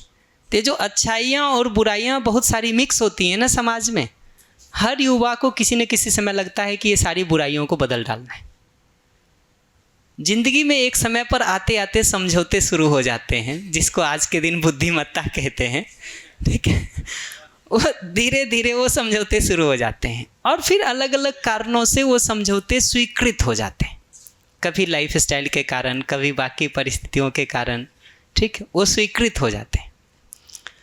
तो निश्चित रूप से अगर देखने जाएंगे ना, तो एक युवा का जगह वही होता है कि वो उन दोनों में से देख करके अच्छाई को स्वीकार पाता है और कमियों को बदलने की सोच पाता है। जब तक वो बचा रहा ना, तब तक संस्कृत के हिसाब से युवा है। जिस दिन वो ख़त्म हो गया, उम्र से उसका मतलब नहीं है, संस्कृत में क्रिया के आधार पर शब्द दिया जाता है। तो जब तक वो प्रवृत्ति बची हुई है ना किसी की भी, तब तक वो युवा है। जिस दिन वो मर गया उस दिन युवापन खत्म हो गया। तो ये जो कह रहे हैं ना, हम लोग तो ये सोचे थे कि धुलने का काम हम खुद करेंगे, ठीक है, ठीक है। शुरू तो हम यहाँ से किए थे कि धुलने का काम हम खुद करेंगे। इस कॉन्टेक्स्ट में बता रहा हूँ आपको, वो समहाउ वर्कआउट नहीं हो पाया यहाँ के मैनेजमेंट की ओर से, हमारी ओर से नहीं, यहाँ के मैनेजमेंट की ओर से वर्कआउट नहीं हो पाया। ये हमारा ड्रॉबैक रहा। उसके साथ हम जैसे भी उसको चला रहे हैं ना, उसको एक बाध्यता के रूप में पहचाना जाए और उससे मुक्ति के लिए काम किया जाए, मैं इस बात से सहमत हूँ, ठीक है। वो मुक्ति आज कर पाएंगे, कल कर पाएंगे, 4 दिन बाद करेंगे, 15 दिन बाद करेंगे, उसको ज़रूर थोड़ा धैर्य से सोचने की ज़रूरत है। यहाँ बुजुर्गों की ज़रूरत है जो उस पूरे ज्ञान के साथ ये सोच सकें कि ये स्मूथ ट्रांजिशन कैसे होगा। ठीक, तो ज़रूरी नहीं है कि हम शाम से ही कर दें, ज़रूरी नहीं है कि अभी से ही कर दें, अगले शिविर से कर पाएंगे, उसके अगले शिविर से कर पाएंगे। मान लीजिए इस वेन्यू पे ही भी कभी नहीं हो पाता है, दूसरे पे कर पाएंगे। हम सारी परिस्थिति के साथ धीरे धीरे उपाय सोचते हैं तो रास्ता निकलता है। पर मैं तो इस बारे में बहुत क्लियर हूँ कि मैं अगर कुर्सी टेबल पर बैठ के 50 लोगों से काम करवा रहा हूँ तो 51 का शेयर हमारा बनता है, उतना तक तो मैं मानता हूँ कि ठीक है। उससे अधिक में हमको लगता है कि कहीं तो मेरी अंतरात्मा हमको नहीं गवाही दे पाती है। हम इतना ही कह सकते हैं अपने बारे में कि मेरी अंतरात्मा तो गवाही नहीं दे पाती उसकी। गवर्नमेंट जॉब की बात आई तो मैं जॉब में हूँ। ठीक बात है, तो आखिरी जगह है कि लीगल है, उससे नीचे नहीं है। इसलिए स्वधन में आज की परिस्थिति में हमसे पूछेंगे तो स्वधन है, स्वधन है। चाहे गवर्नमेंट जॉब हो, 1 मिनट, चाहे गवर्नमेंट जॉब हो, चाहे शेयर मार्केट हो, चाहे म्यूचुअल फंड हो, लीगल है, लीगल है। ठीक है, उस न्यूनतम जगह पे भी हम कम से कम खड़े हो ना तो अपराध समाज से खत्म हो जाएगा। वही एग्जैक्टली मैं वही कह रहा हूँ, उस लीगल जगह से हम खड़े हो ना, सामाजिक अपराध खत्म हो जाएंगे। सारी आईपीसी की धाराओं को फेंक देना पड़ेगा, क्योंकि सारे अपराध तो व्यवहार के हैं या व्यवसाय के हैं। विचार में अपराध करने की आज भी कोई सजा नहीं है।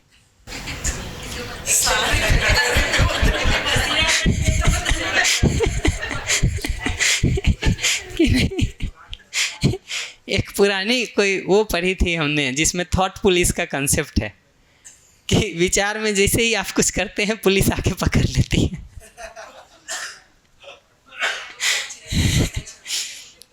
धीरे धीरे ये देखेंगे ना तो मध्यस्थ दर्शन इतनी बड़ी बात कर रहा है कि उसका एक बहुत छोटा हिस्सा ही हो जाए ना, सामाजिक अपराध खत्म हो जाएगा। ठीक है, अनुभव तो बहुत बड़ी चीज है जी, उसका एक छोटा हिस्सा भी हो जाए ना, सामाजिक अपराध खत्म हो जाए। इलीगल जिसको कहते हैं ना, उतना भरी बंद हो जाए ना, बहुत आज के दिन जिसको अपराध मानते हैं उससे तो मुक्ति मिल जाएगी व्यवसाय की जगह पर। ऐसे ही व्यवहार की जगह पर जो हमारा दायित्व कर्तव्य बनता है उसको अगर कर देना, ठीक, तो सारे सामाजिक अपराध से मुक्ति हो जाएगी। सॉरी, तो ये ऐसा है, हमारी सैलरी जिस रेट से बढ़ती है, जो छोटे कर्मचारी है, आउटसोर्स वाले हैं, तो इससे मन में काफ़ी बार पहले कन्फ्लिक्ट होता था। लेकिन मैंने आपने जैसे बताया मेरे न्यूनतम में क्या मैं कर सकता हूँ, उस जगह पे जैसे विद्या का प्रस्ताव आया तो मैं भी पहले शेयर बाजार वाला एक जगह रख दी तो उसका पैसा बढ़ जाए। तो मेरी बीवी कई बार बोलती रहती है आपने किया ही क्या है, खाना पीला खिलाया, बाकी कुछ नहीं किया। तो एक ये चला गया विद्या की बात। दूसरा, मैं स्टॉक मार्केट वाला भी मैं तो पर्सनली शोषण समझता हूँ। इसका लॉस हुआ तो मेरे को प्रॉफिट होता है। जो हितेश भैया ने बताया वो बेसिक कंसेप्ट है तो अलग बात है, इसमें भी कंपनी का प्रॉफिट भी है, एक लेवल का है, तो पूरकता उपयोगिता मैं देखता हूँ। बाकी ये ऊपर नीचे होता है जो वो भी प्ले करते हैं आर्टिफिशियल इंटेलिजेंस की वजह से, तो मैंने वो भी कम कर दिया था। जैसे पहले विद्या के प्रस्ताव से तब डिटेल मैंने अध्ययन कुछ भी नहीं किया था, 3-4 चीज़ों पे मैंने ध्यान दिया कि प्रकृति का मैं मिनिमम मेरे हिसाब से क्या कर सकता हूँ। तो गवर्नमेंट में भी छोटे छोटे जो लोग होते हैं या जहाँ मेरा इन्फ्लुएंस है गवर्नमेंट में, तो ये प्राकृतिक वाला भी है, ऑर्गेनिक वाला है, होम्योपैथी वाला है, वहाँ हमने काम किया। फिर भी अभी वो सैलरी वाला फैक्टर में छोटे लोगों को ऐसा होता है, जैसे डीए की बढ़ोतरी होती है तो हमारा सैलरी जिस हाइट से बढ़ता है छोटे लोगों का नहीं बढ़ता, और उनके लिए हम जाते हैं फाइनेंस डिपार्टमेंट में मिनिस्टर लोग के पास, उनकी क्या बोले छोटे होते तो उनकी कोई सुनता नहीं। तो पिछले 4 साल से तो मैं स्ट्रगल कर रहा हूँ, उनकी सैलरी जिस हिसाब से बढ़नी चाहिए तो उनका तो प्योरली मेरे ऑफिस में भी आज की तारीख में शोषण ही होता है। इसकी वजह से मेरे को थोड़ा कई बार कन्फ्लिक्ट होता है। तो ये बात मैं शेयर करना चाह रहा हूँ। देखिए मैं एक हाँ करेंगे बात, उनको माइक दे दीजिए पीछे। मैं एक बात पर ध्यान दिला दूँ किसी भी विधि से आप धन कमा रहे हैं, एक और बात मैं कह दूं जो मैं देखता हूं, इसमें से किसी भी विधि से आप धन कमा रहे हो, लीगल होना चाहिए, एज लॉन्ग एज वो लीगल है। अगर सदुपयोग और वितरण शुरू कर देंगे ना, सब समस्या खत्म हो जाएगी, नंबर 1।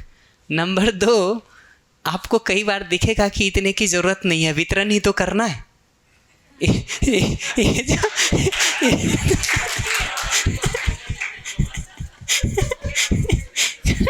करेंगे क्या जी? और ला करके अगर अतिरिक्त का वितरण करना है तो लाए क्यों जी?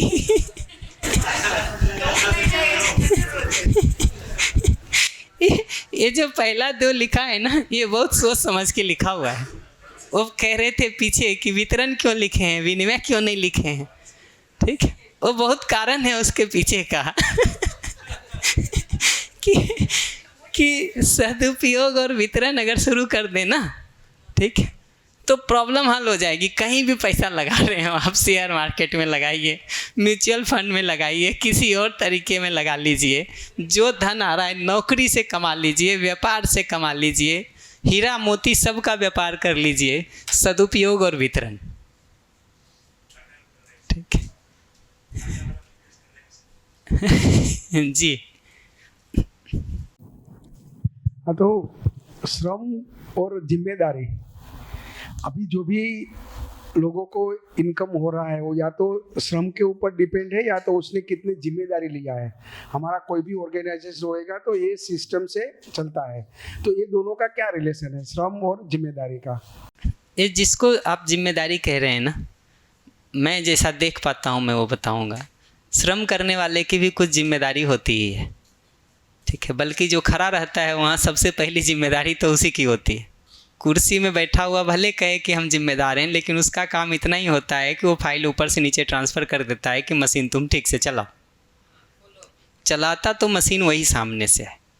तो अगर मुझसे पूछेंगे तो मैं ऐसे देखता हूँ कि श्रम करने वाला भी 8 घंटा अगर लगा रहा है, जिम्मेदारी वाला भी 8 घंटा लगा रहा है, तो मैं अधिकतम इतना सोच पाता हूँ कि दोनों बराबर है। मैं जो सोच पाता हूँ जैसा वो बता रहा हूँ कि हम 8 घंटा जिम्मेदारी से लगाए, कहीं कुर्सी पे बैठ के, एसी में, सोफ़ा में, जहाँ भी किए होंगे, ठीक है, और 8 घंटा मशीन के सामने चला। ये दोनों मेरी दृष्टि में बराबर है, बराबर है, ऐसा हमको लगता है। मतलब मैं इतना ही कह सकता हूँ।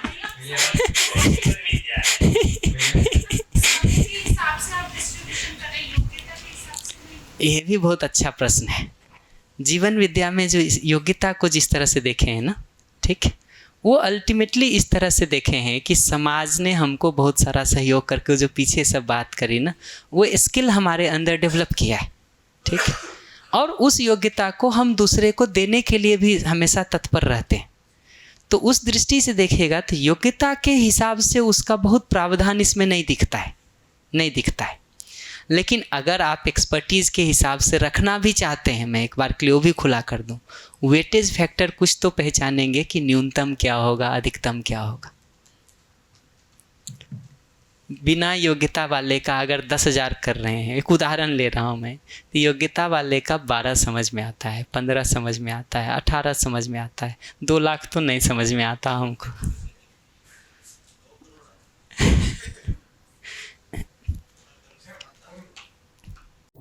जैसा हम दोनों क्लास के में पहली स्टैंडर्ड से पढ़ाई कर रहे हैं जी, आगे बढ़ के एक बंदे ने बहुत मेहनत किया, अलग अलग एग्जाम में क्रैक करके एक अलग पोस्ट पे आया जी। दूसरे ने वो टाइम नाटक किया, काम में पढ़ाई नहीं किया, बराबर नहीं किया, वो मशीन चलाने लग गया।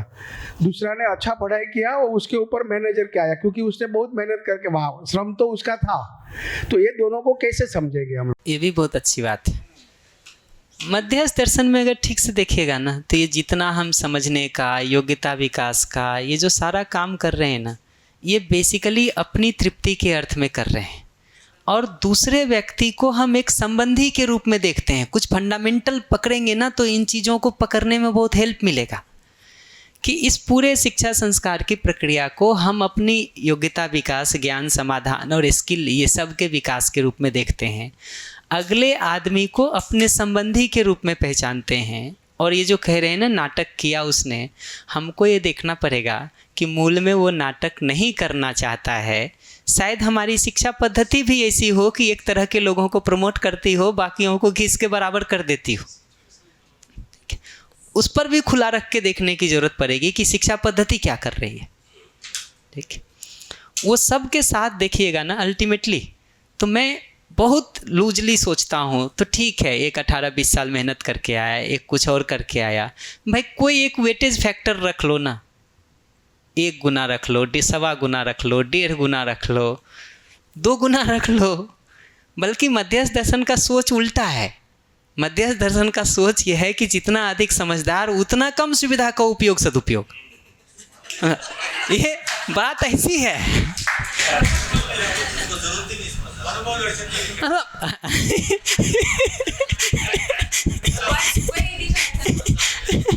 इसी में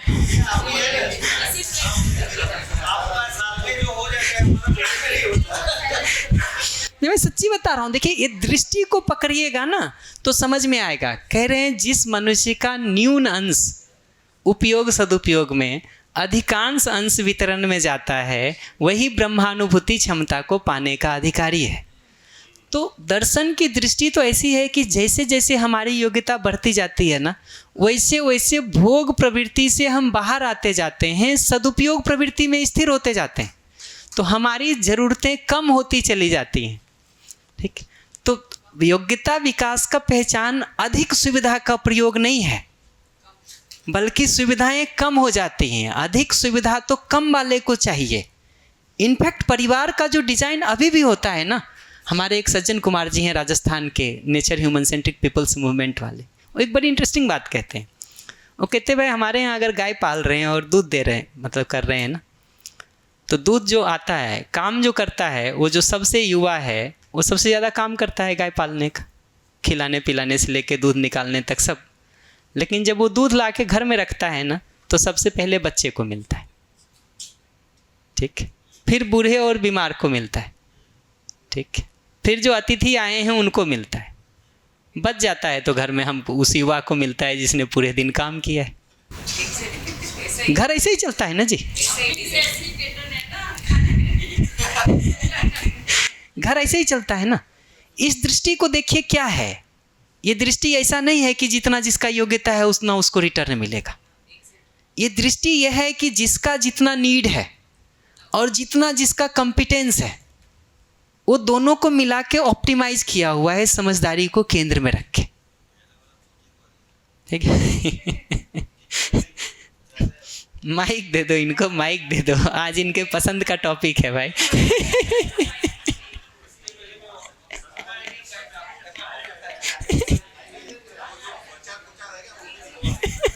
यही लग रहा है हमको।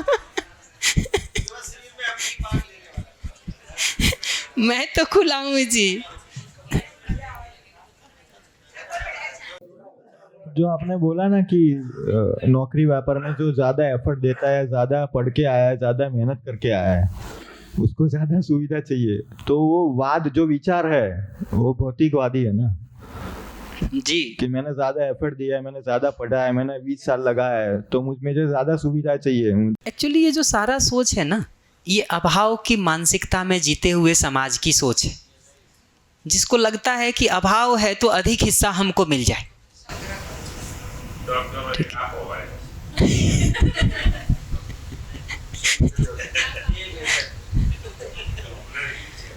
एक हाँ, इनका बात सुन लें फिर उसको रिस्पॉन्ड करते हैं। मेरा पिन अटक गया इसीलिए बार बार हाँ, जरूर जरूर जरूर। अगर ऐसा ही है, दर्शन का मुझे ज़्यादा इतना नॉलेज नहीं है, मैं 3-4 शिविर किया है, लेकिन अगर सबका बंटवारा होने वाला है और मैं जितना काम करेगा, कोई ज़्यादा जिम्मेदारी लेगा, सबका एक ही सरीका रहने वाला है, तो काम क्यों करेगा? वो रहेगा ना, आराम से करेगा, क्योंकि अपने तो अपना हिस्सा का मिलने ही वाला है। तो मुझे लगता है थोड़ा निराशावादी या तो थोड़ा ऐसा आलसू टाइप का हो जाएगा। एकदम ठीक कह रहे हैं, एकदम ठीक कह रहे हैं, मैं इससे पूरी तरह सहमत हूँ। इसलिए, लेकिन उसके बाद भी मैं ये कहूँगा कि परिवार जो चलना है ना, उसके अंदर तो यही करना पड़ेगा कि जिसकी जो ज़रूरत है, ठीक है, उसको ध्यान में रख के पूरा किया जाए, वरना परिवार नहीं चलेगा। परिवार से बाहर जाते हैं ना, तो वितरण के बदले विनिमय के सिद्धांत को ले आया जाए, जब तक वो प्रॉब्लम है तब तक। अभी लाइन में आया थोड़ा। हाँ, हमको पता है ना भी। क्योंकि हम लोग एक सैद्धांतिक बाबत में या तो शास्त्र को लेके बात करेंगे, अलग बात है। रियलिटी में यहाँ से अभी घर पे जाएंगे तो क्या करने का, वो मेरा मजदूर काम कर रहा है और मेरा मैनेजर काम कर रहा है, उसको बोलेगा सबको सरीखा, और मैनेजर बोलेगा इतना गधा मजदूरी मैं क्यों करेगा, क्योंकि 6 बजेगा तो वर्कर तो निकल जाएगा, मेरी गाड़ी लोड करना है वो तो 10 बजे तक मेरा मैनेजर खड़ा रहता है, क्योंकि उसकी जिम्मेदारी, आज गाड़ी निकलना चाहिए, उसका बिल्टी बनना चाहिए। ठीक बात। तो रियलिटी में जब भी मैं देख रहा हूँ तो एक क्वेश्चन आ रहा है, इसीलिए मैं नहीं, आपका क्वेश्चन एकदम ठीक है। तो देखिए, उस जगह पे ना विनिमय की ज़रूरत है, लेकिन ये ज़रूर फिर भी ये पकड़ने की ज़रूरत है कि एक मैनेजर जो 12 घंटा समय लगा रहा है और एक श्रम करने वाला जिसको हम मजदूर कहते हैं वो 8 घंटा समय लगा रहा है, ये दोनों के सैलरी का रेशियो कितना होना चाहिए, मैं ये प्रश्न पूछ रहा हूँ कि न्यूनतम और अधिकतम क्या होना बनता है, उसको मानवीय ढंग से सोचा जाए। और वो समाज का वो बचाता है। नहीं, क्या होता है यहाँ, समझो कोई जिम्मेदार व्यक्ति का ऐसा नहीं है कि वो 8 घंटा है, वो घर पे जाके 12 बजे भी अगर वो गाड़ी वहाँ से निकला वहाँ तक पहुँचा रहे तब तक उसको फिक्र है। तो वो जिम्मेदारी, मैं अभी जो बात किया था कि एक श्रम है और एक जिम्मेदारी है, उसको कैलकुलेशन, वो जो हम लोग डिफरेंस दे रहे हैं, तो ये अभी, क्योंकि अभी कल जाके हम जो अप्लाई करना है ये सब चीज़, समझ गया मैं आपका तो कैसे बात करें? मैं बता रहा हूँ ना, एक सेकेंड, कई प्रश्न एक साथ करेंगे तो कैसे होगा, हमको पता है ये सारी बातें।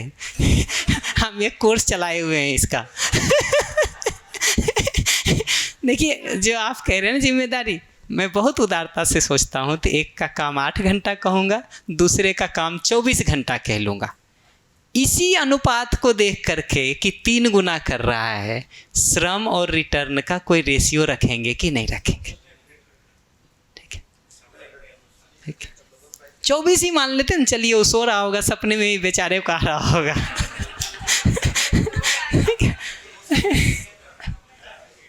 हाँ, जरूर जरूर, मैं और थोड़ा इसको क्लैरिफाई करता हाँ हाँ, श्योर, हमको भी अच्छा लग रहा। मेरा कंस्ट्रक्शन का काम चल रहा है जी। एक आर्किटेक्ट है, उसने डिजाइनिंग किया है, उसने कुछ गलती कर दिया और वो स्टील या तो जो रेशियो था कंक्रीट का उसमें कुछ मिस्टेक कर दिया, 50 माला का बिल्डिंग गिर गया सिर्फ उसका गलती की वजह से, क्योंकि श्रम दोनों है और दूसरा मेरा मजदूर है वो उसके अंदर घमेला डाल रहा है कंक्रीट का, अभी वो हार्ड वर्क है, उसका जिम्मेदारी है, जिम्मेदारी और टाइम जो मेहनत है उसके दोनों को बात कर रहा हूँ। जी, तो वो आर्किटेक्ट या तो इंजीनियर का जो जिम्मेदारी है वो पूरा बिल्डिंग का जिम्मेदारी है, शायद वो 24 घंटे के हिसाब से हम उसको नहीं कैलकुलेट कर सकते, क्योंकि वो पूरा बिल्डिंग टिकेगा और 50-100 साल रहेगा, उसका वो जिम्मेदारी है।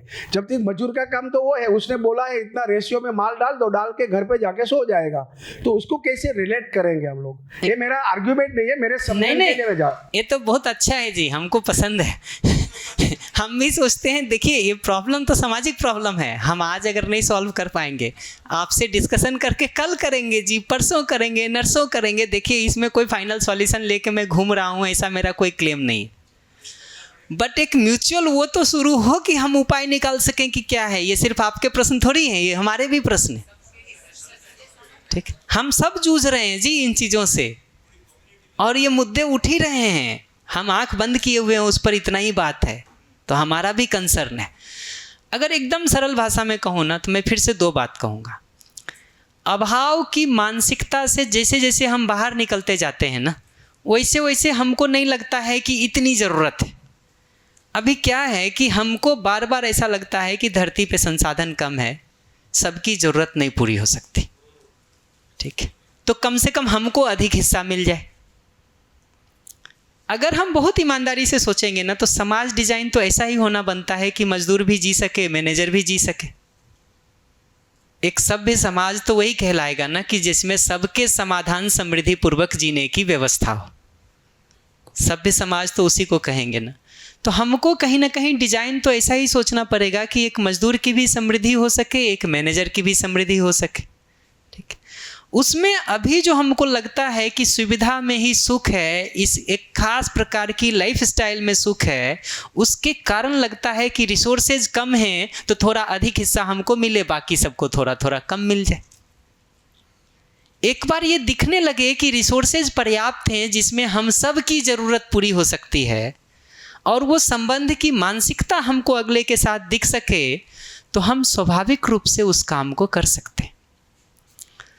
तो ठीक है, अगर ये है कि भाई मैनेजर की जगह से हमको अधिक सैलरी मिल ही रही है, तो ये ध्यान रखें, सदुपयोग शेष का वितरण।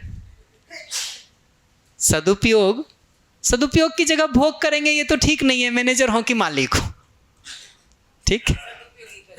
फिर क्या होता है, देखिए मैं तो हर बार कहता हूँ, एसी कमरा में बैठेंगे, कमरा भी एसी, हमारे सर उदाहरण बार बार देते, कमरा भी एसी, बाहर निकले तो गाड़ी भी एसी, और जो पोर्च जिससे गुजरे वो भी एसी, ऐसा रहेंगे। फिर साल में 15 दिन जिंदल में जाके 3 लाख रुपया देंगे, और इस जो स्टीम बात है उसमें बैठेंगे 45 डिग्री टेम्परेचर में, ठीक। तो 45 डिग्री टेम्परेचर में बैठने का भी पैसा दे रहे हैं, एसी में बैठने का भी बिजली खर्चा कर रहे हैं।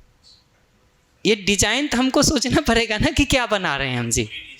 यहीं 45 डिग्री में रह लो ना, वहाँ जाने की क्या ज़रूरत है। जिम वाला भी ऐसा ही है, वहाँ जाके पैसे देके कसरत कर देंगे, करो ना बात। एक सामान्य आकांक्षा जो स्वास्थ्य शिक्षा सही पालन करे तो बराबर से उनका निभानी है। जी बताइए। तो उसका मतलब ऐसा हो गया कि ये जो सहअस्तित्ववाद है, या तो हम लोग जो ये विद्या के अंदर जा रहे हैं, उसका 2 पार्ट अभी के लेवल पे अब सोच रहे हैं कि एक तो अभी जो जितना विनिमय हो रहा है, या जो जिसको जितना मिल रहा है वो लेवल तो उसके हिसाब से रखे, लेकिन जो मिल रहा है उसमें से मेरी जरूरत कितनी है इतना मैं रख के बाकी का मैं वितरण करूँ। जी जी। और आहिस्ता आहिस्ता सब लोग ये लेवल पे आएगा, तभी वो उसके एक लेवल पे आ सकता है। ऐसी मैं एक संभावना व्यक्त कर रहा हूँ जी, एकदम। देखिए मैच हो गया हमारा आपका। ये उभय तृप्ति है। आपने मैच कर दिया। यही कह रहा हूँ, देखिए हमारा मैच हो गया। हम वही बता रहे, कम्युनिकेशन कैसे फंसता है। ये कर दिया में जाने अनजाने हम अपने को केंद्र में रख करके अपने जो एफर्ट है ना उसको केंद्र में रख रहे हैं और उसको वैल्यू दे रहे हैं। मैंने कर दिया, उसकी जगह भाषा ज़्यादा अच्छी है कि ऐसा हो गया। बिल्कुल। एक आखिरी प्रश्न ले लेते हैं इनका। अच्छा तुमको भी कुछ कहना है? इसको बोल लेने दीजिए, पहले तुम ही बोल लो, उनको बाद में देंगे। भैया जो वितरण की बात है वो तो शेष सभी जो शेष बचा है वो सब कुछ देना है।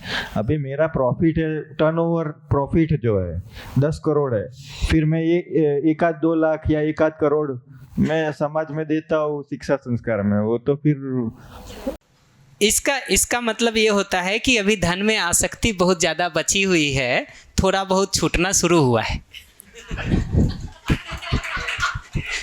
मतलब तो इतना ही होता है जी।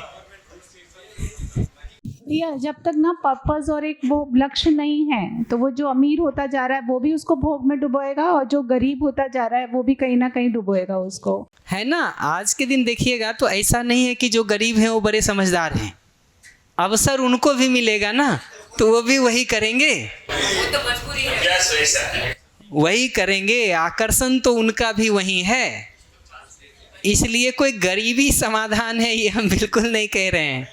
समृद्धि समाधान है, उसके पहले समाधान है। समझदारी जो है ना वो उपाय है, समृद्धि उपाय है। बट हाँ, मैं जो गौशाला में ज्वाइंट हूँ ना, 3-4 गौशाला, उसमें सबसे ज़्यादा दान सटोरिया का ही आता है। और वो ऐसा समझते हैं कि थोड़ा पैसा दे दिए ऐसे दान में तो बाकी के पैसे हो जाएंगे अच्छे, वाइट बन जाएंगे। मैं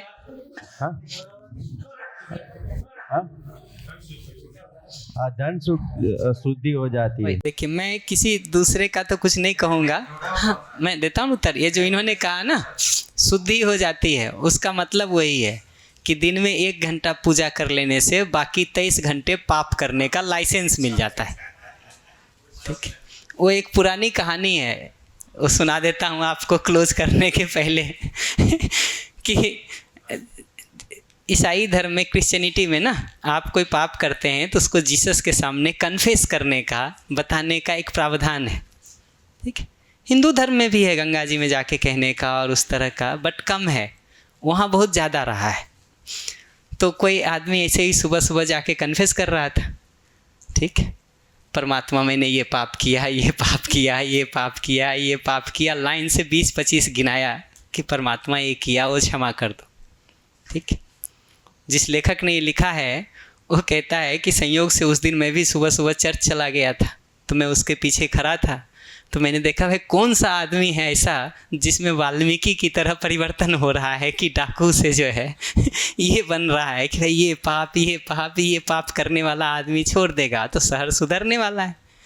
तो जब वो सब करके मुड़ा तो उसने देखा कि ये शहर का सबसे अमीर आदमी है, ठीक, जिसका ज़्यादातर बिजनेस चल रहा है।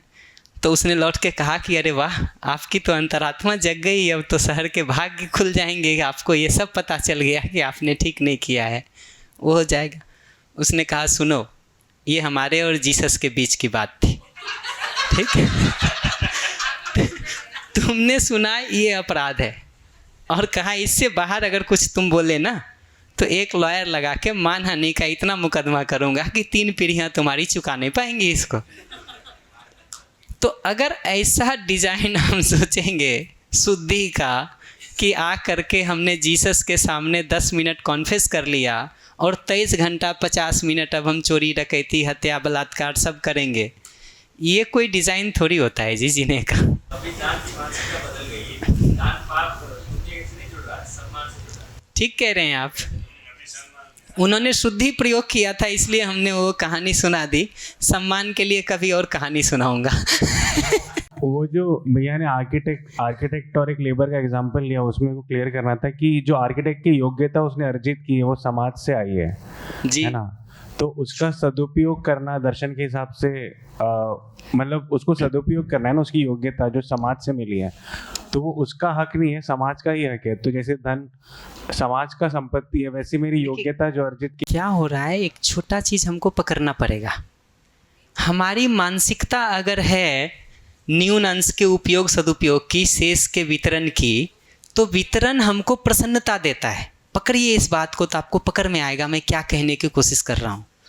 मेरी मानसिकता या प्रवृत्ति ऐसी बन जाती है ना, और ये हमको स्वीकृत हो जाता है सदुपयोग, तो न्यून अंश उपयोग सदुपयोग के बाद जो शेष वितरण में हम देते हैं वो हमको सुख देता है, और अगर उसका संग्रह करके रखते हैं तो वो हमको चुभता है, दुख देता है।